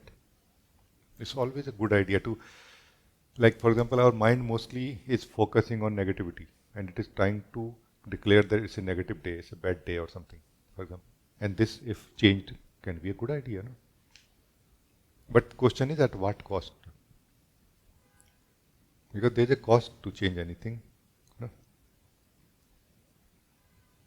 When we are living as a person, there is a cost. Like always there will be some side effects of it when we are living as a person. This is my point. But when we are living in the heart, in the being, actually there are no side effects. Because the rewiring happens only as appropriate, as it should happen. Like negative attitude of the mind even is kept sometime intentionally by the being to challenge itself, to not go to sleep. No? Otherwise, if everything becomes too sweet, it will go to sleep again, no? And it don't want to go to sleep. So it want to keep itself challenging, like, you know, like there should be a bite, like this, no? In a way here. So this is my outlook. I hope that it helps you in some way. Because unless I get some more specific, question, I can only answer this, share this much, no, right now. Yeah, I'll try to come back with a more specific question. Eh? I said I'll try to come back with something more specific. How? Why? But this is what comes. How? Sure. Thank you.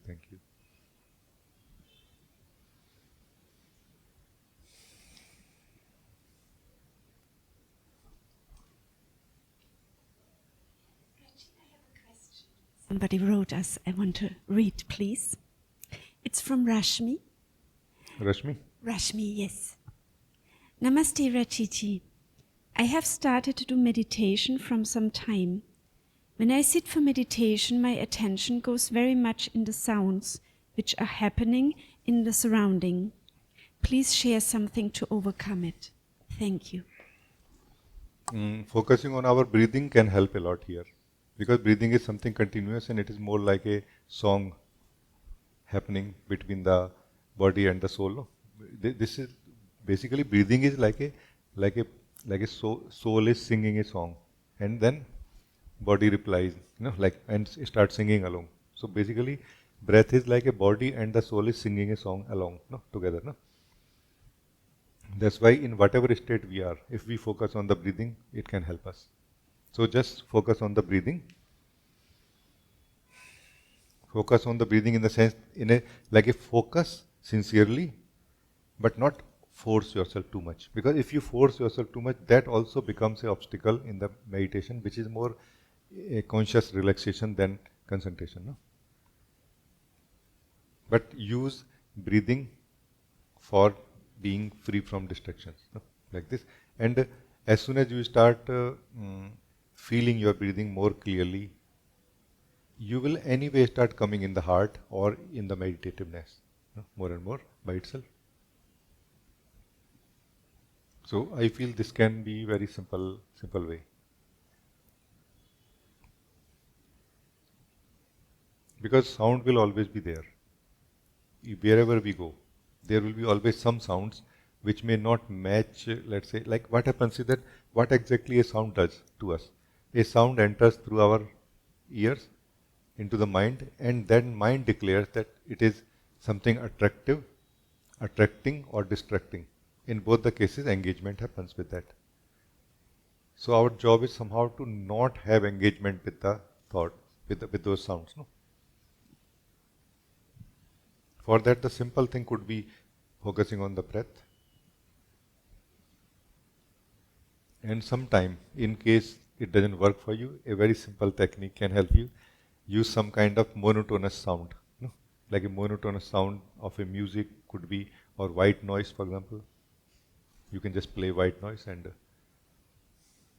that kind of will slowly anchor, like your attention will get anchored into that one tone, continuous sound, and then your mind will not go to the many sounds, no, like this. I feel this all these things, whatever works for you, try, and it will help you. Thank you.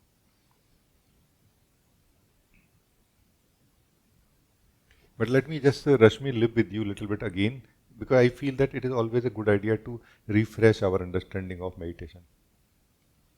Because the meditation that I share is fundamental meditation, not different type of meditations. It is the basic meditation, fundamental meditation. No? Fundamental meditation is not really about doing something somewhere, going somewhere, becoming something, seeing something. It's about remaining without doing anything. And this remaining without doing anything is the miracle of all the greatest miracles of this life actually. We stumble upon who we are, which is the light of the Supreme Being itself actually, which is the portion, no, which is like a partial pure self, no. This is small self that we are is the pure self in a small, size. So we are continuously engaged in doing things, and that's why we are not able to experience ourselves. And in theory, it is a very simple thing. Okay, let me sit and not do anything. But sitting and not doing anything looks like impossible, no? But those who know the importance of it, they try and they succeed also. But try to understand again and again that meditation is not about fundamental meditation that I share is not about focusing on something, but it's more unfocusing from everything into the unfocused state of being. What is this unfocused state of being? That the same focus which goes on everything can just reside and remain in the place of being from where it arises. And this focus not arising from the being outwardly is going to illuminate the self. It is going to work as self-awareness now. The self that you are, the being that you are, will start experiencing and knowing yourself. Like first thing that we know in the direction of self-knowing is that we realize that our own existence without and beyond doubt, in such a way that we never lose it actually after that. So meditation is all about these things. Thank you. Madhvi, you want to say something? Namaste. Am I audible? Yes. Thank you. Actually, it's a sharing, and I want your thoughts on my sharing. My sharing is on, you could say, it's a Hindi word. Actually, my sharing is on Ishwar and Aishwarya. I was just sitting today, just before the Satsang, and I was just sitting it myself, and I realized that ईश्वर की प्राप्ति के लिए ऐश्वर्य होना जरूरी है. Like, I mean, to feel myself, I need to reach the epitome of luxury.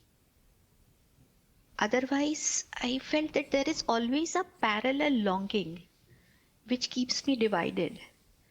Like, I want to know myself, I want to be in the heart, and that longing is there. But there is also a parallel longing of something else in my life.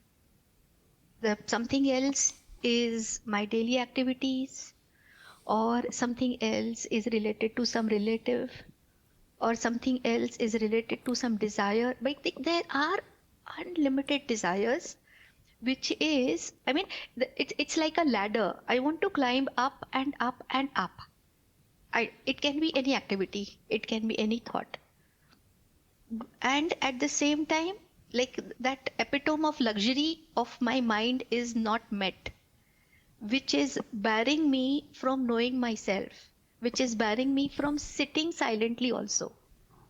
So can you please say something on that? Yeah. I have found like this. What I call longing is actually a core, is the core in the soul. And that longing basically has two possibilities generally.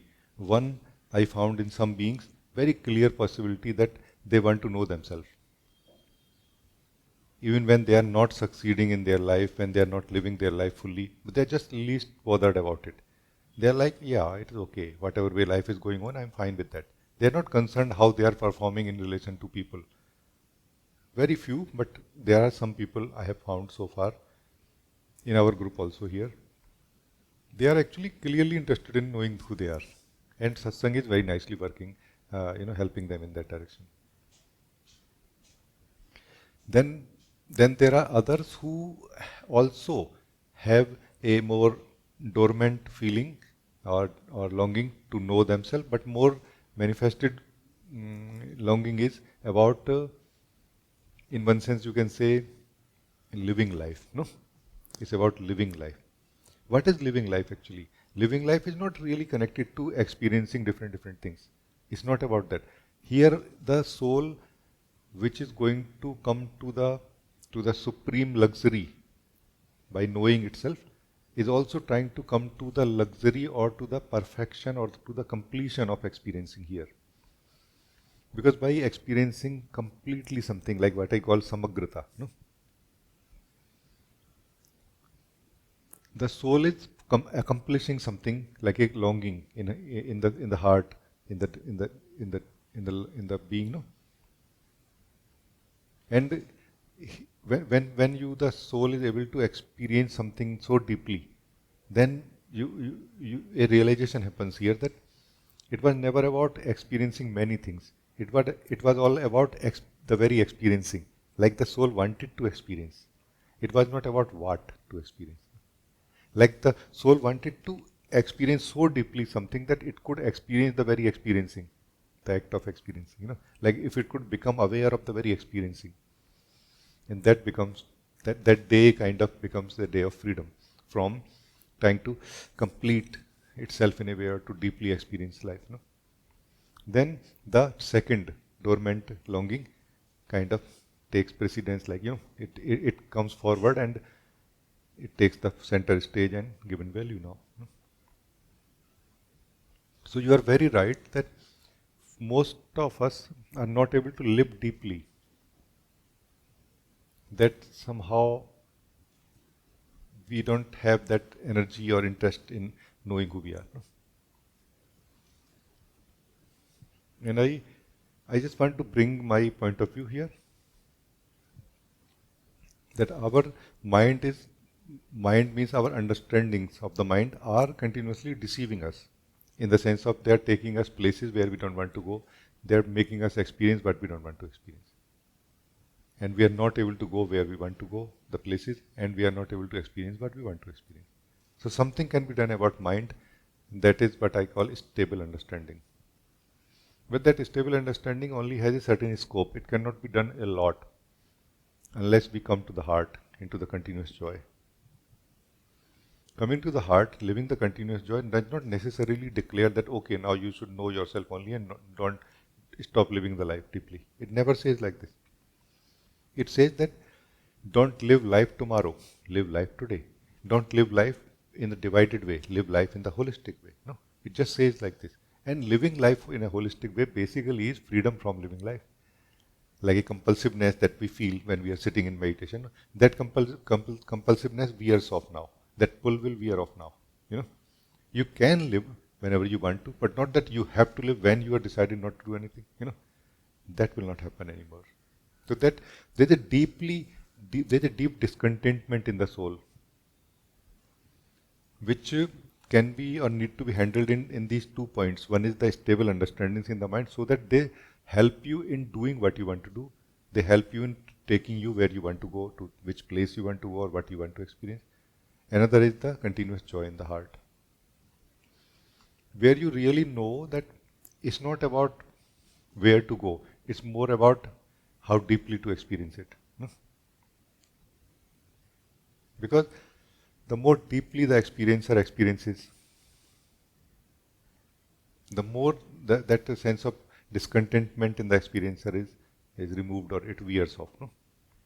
Then this experiencer, who is the soul itself, is able to sit in itself, meditate and know itself. No?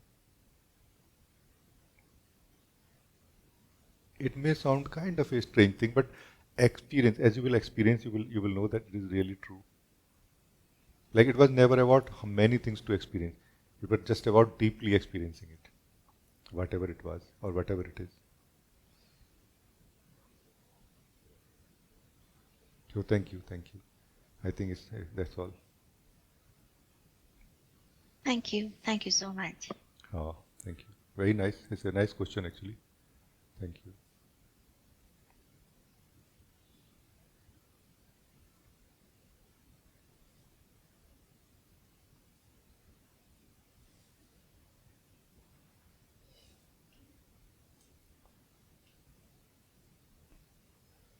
Rajee, there is another question I want to share. Somebody sent us.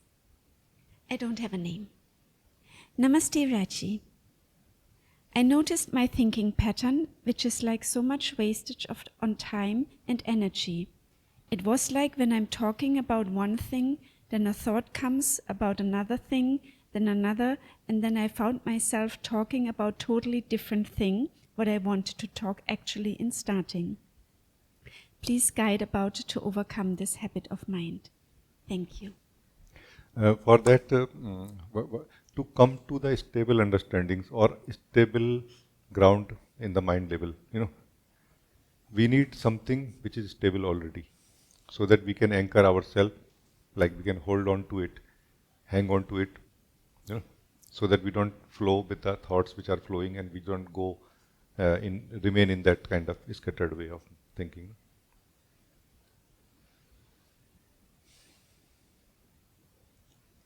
At the mind level, at the thinking level, some things can be done about it. For example, if we start holding back a little bit before indulging in any thought, and before that we think that what do I want to think right now? Like a very simple question, not related to a particular thought, but in general, what do I want to think right now?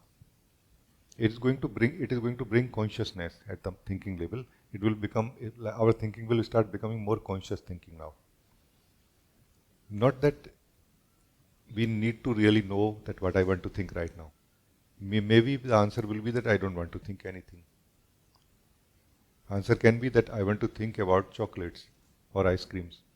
Or answer can be I want to think about laptop or anything, like this. Or answer can be that in the moment you will feel, no, I don't want to think anything. But in both the cases, you have become a conscious thinker right now.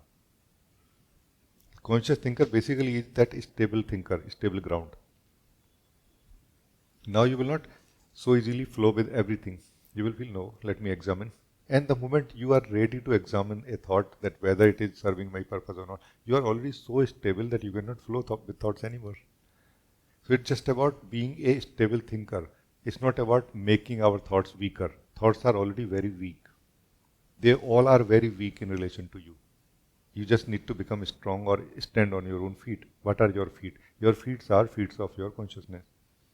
That being aware that I am the thinker really.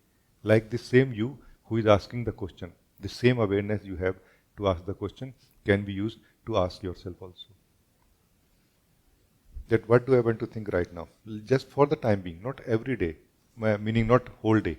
Don't do this whole day. This whole day is not a good idea, I feel. Make it a special practice for 5 minutes, 10 minutes, 15 minutes. Sit and okay, my practice begins now. Let me think first of all what I want to think right now. And fix a goal, like a topic. Okay, I want to think about this only. Or I don't want to think about anything also.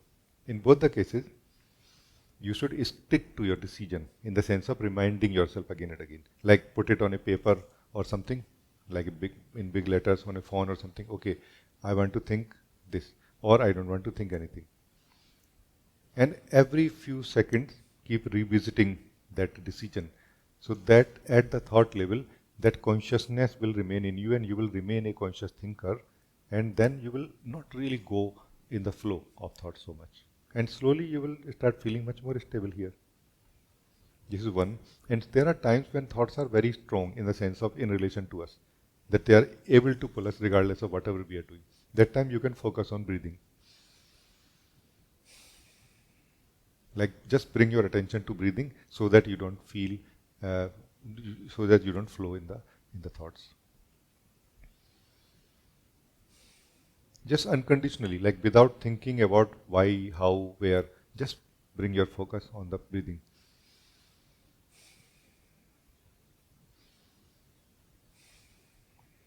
And that storm of the mind kind of will pass. Like that strong pull of the mind or thought will pass. And then you can begin your exercise again. And this 5, 10, 15 minutes of exercise per day, in few days, you will start becoming much more a stable thinker. And your understandings about everything will start becoming stable also. Stable basically means sustainable. They remain. They serve the purpose. They are not passing thought that today we feel like this and tomorrow we feel like that. It's not like this. No.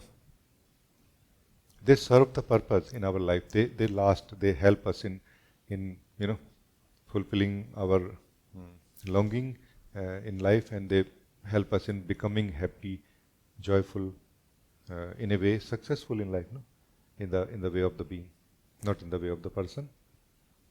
So this is what I feel can help. Thank you.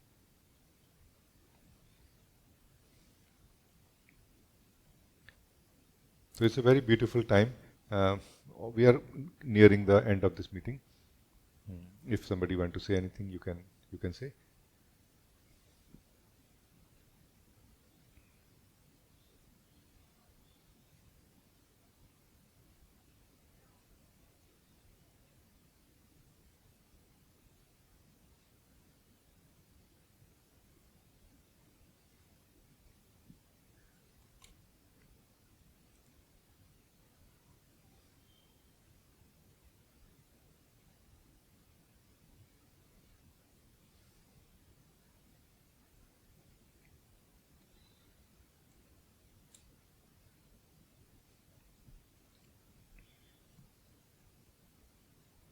Uma, you want to say something?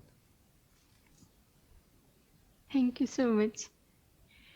I want to share something because this is so beautiful satsang today.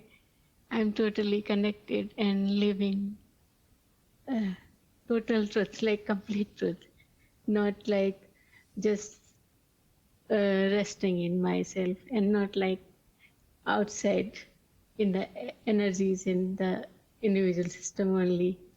It is feeling like now it is complete, and now this division is not feeling between me and this inner world. Can you please share something about it? I want to listen more. There is a magical thing about this, what you are saying, is that there is a division that the soul creates to live in or to play with. No? And there is a division in which the soul gets caught up, gets imprisoned, and then tries to be free from. No? But none of the divisions are real. None of the divisions are real. Neither the division in which we are caught up, nor the division with which we play. Both are created by the soul through the power of belief. No?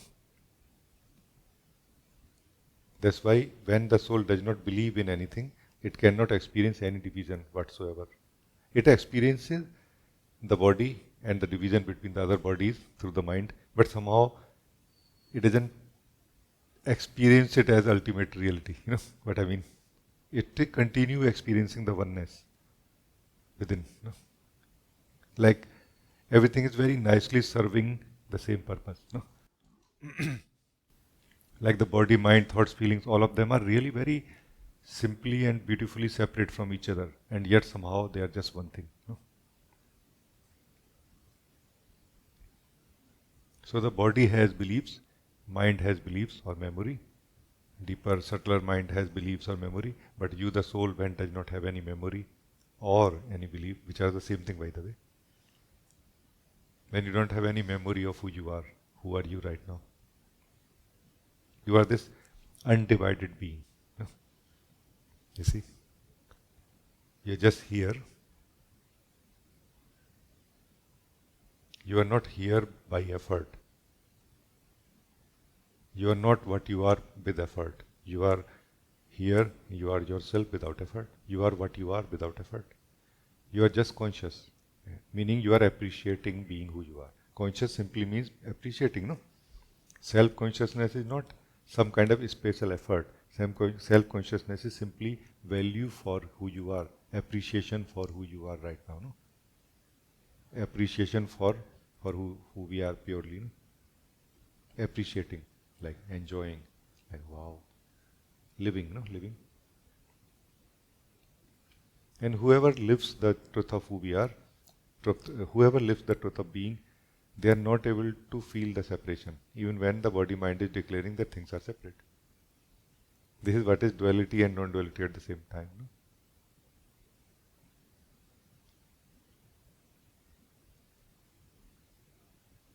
Yeah, Uma, I hope that it is in line with what you were saying. Yes, very much. And here you will notice that all of our effort were somehow to create something, to change something, to color something in some way. And we were not ready to just live the truth as it is. And now in the moment you are ready to live the truth as it is, and you are finding it so much more beautiful that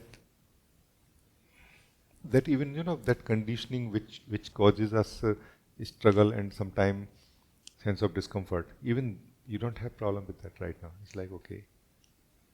Because the sufferer is not there anymore. Meaning, even if there is a sufferer, you are not it. You see what I mean? So it was never about changing the thoughts, conditioning or anything. It was never about that. It was just about being free for the joy of your own heart. And being free to live the unity, that undividedness that you are, no? It's an alive experience, it's not thinking about it. You see, it's an alive experience, it's not thinking about, okay, I'm not divided. No, think as much as you want that I'm divided, and you will not be able to feel the division when living the truth of you, who you are. No?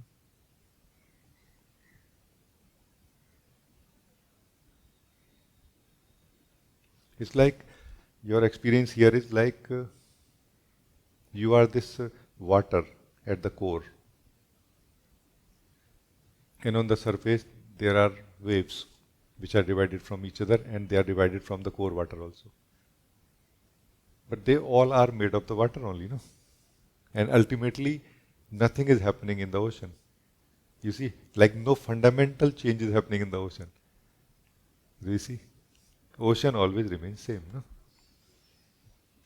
It's like this kind of funny question that there are 10 fish in the ocean and 3 died. How many fish are in the ocean? Actually the answer is still 10. No? Dead or alive, they just remain.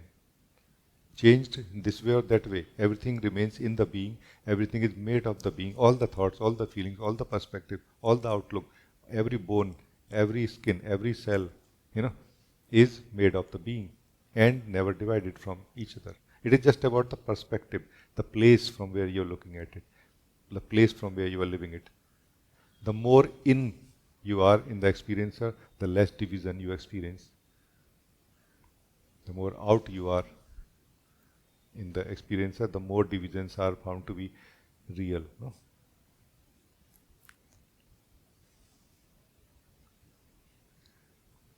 When sitting in the core of your being, it's just one thing. It's just one. It's just one. And it is so beautifully one, it's so blissfully one, that one feels like, what I have done really to deserve such a direct, true experience of truth.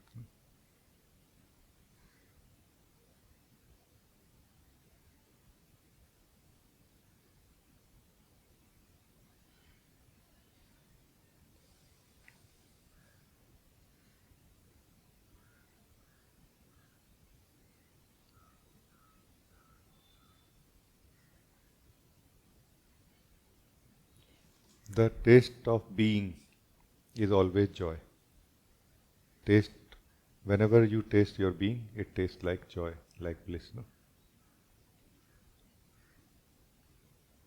But if you want to taste anything other than joy, you have to believe in divisions. Then the opposite will be created. Happiness, unhappiness. No? Like this. Like stress, relax. Like hunger, and then, satisfying that hunger. No? Like opposite have to be created. Opposites are really not separate from each other. No? They are again the same, one thing. Both of them can exist together only and not independently. The soul who is looking at them independently is confused, is not living the truth. No, again. That I want to keep the happiness and I don't want to welcome the unhappiness. I want to keep the happiness but I don't want to welcome the sadness, for example. It says like this. No? It is not possible.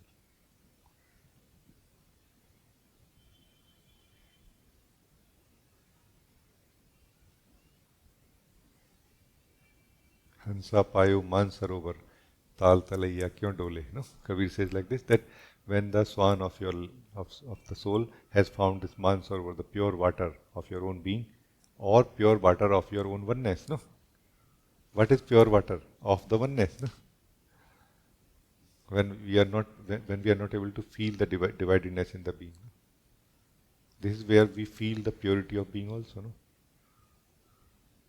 Then Tal talaiya kyon dole. Then this swan will not hop from one pond to another for different experiences. But it does not mean that it cannot experience anything, that is going to hate things. It will not hate other experiences, it will just love this experience more. Do you see my point? Because we really need to break this kind of spiritual conditioning also, where we become judgmental about other experiences than the experience of being. And then we are actually almost never going to experience the being, just because of being judgmental. You know?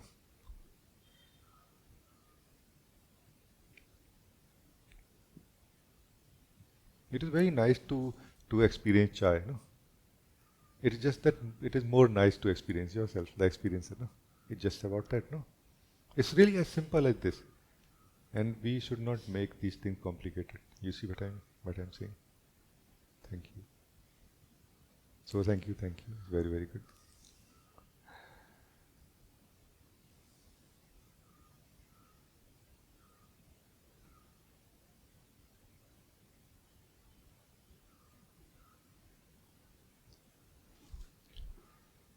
So duality is not really a problem, but a divine play created by the being, no?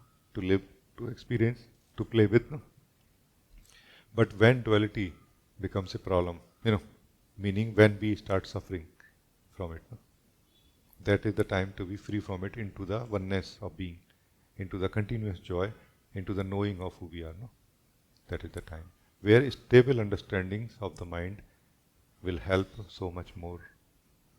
But nothing else will work ultimately here now. Suffering basically means like a homesickness. Suffering basically in the soul is like a homesickness. That the soul is feeling homesick, want to go home now. Home means what? Home means the oneness. Home is not somewhere. In the very oneness, this is the home. We don't go anywhere. We don't come. We just remain here, divided or undivided. No? Like this.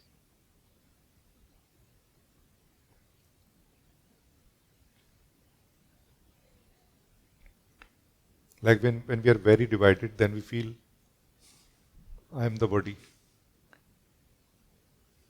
When we are a little less divided, then we feel, I am not the body.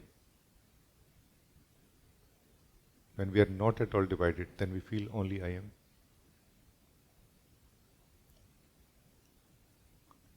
Just one thing. It is just one thing. It is the end of a statement. I am.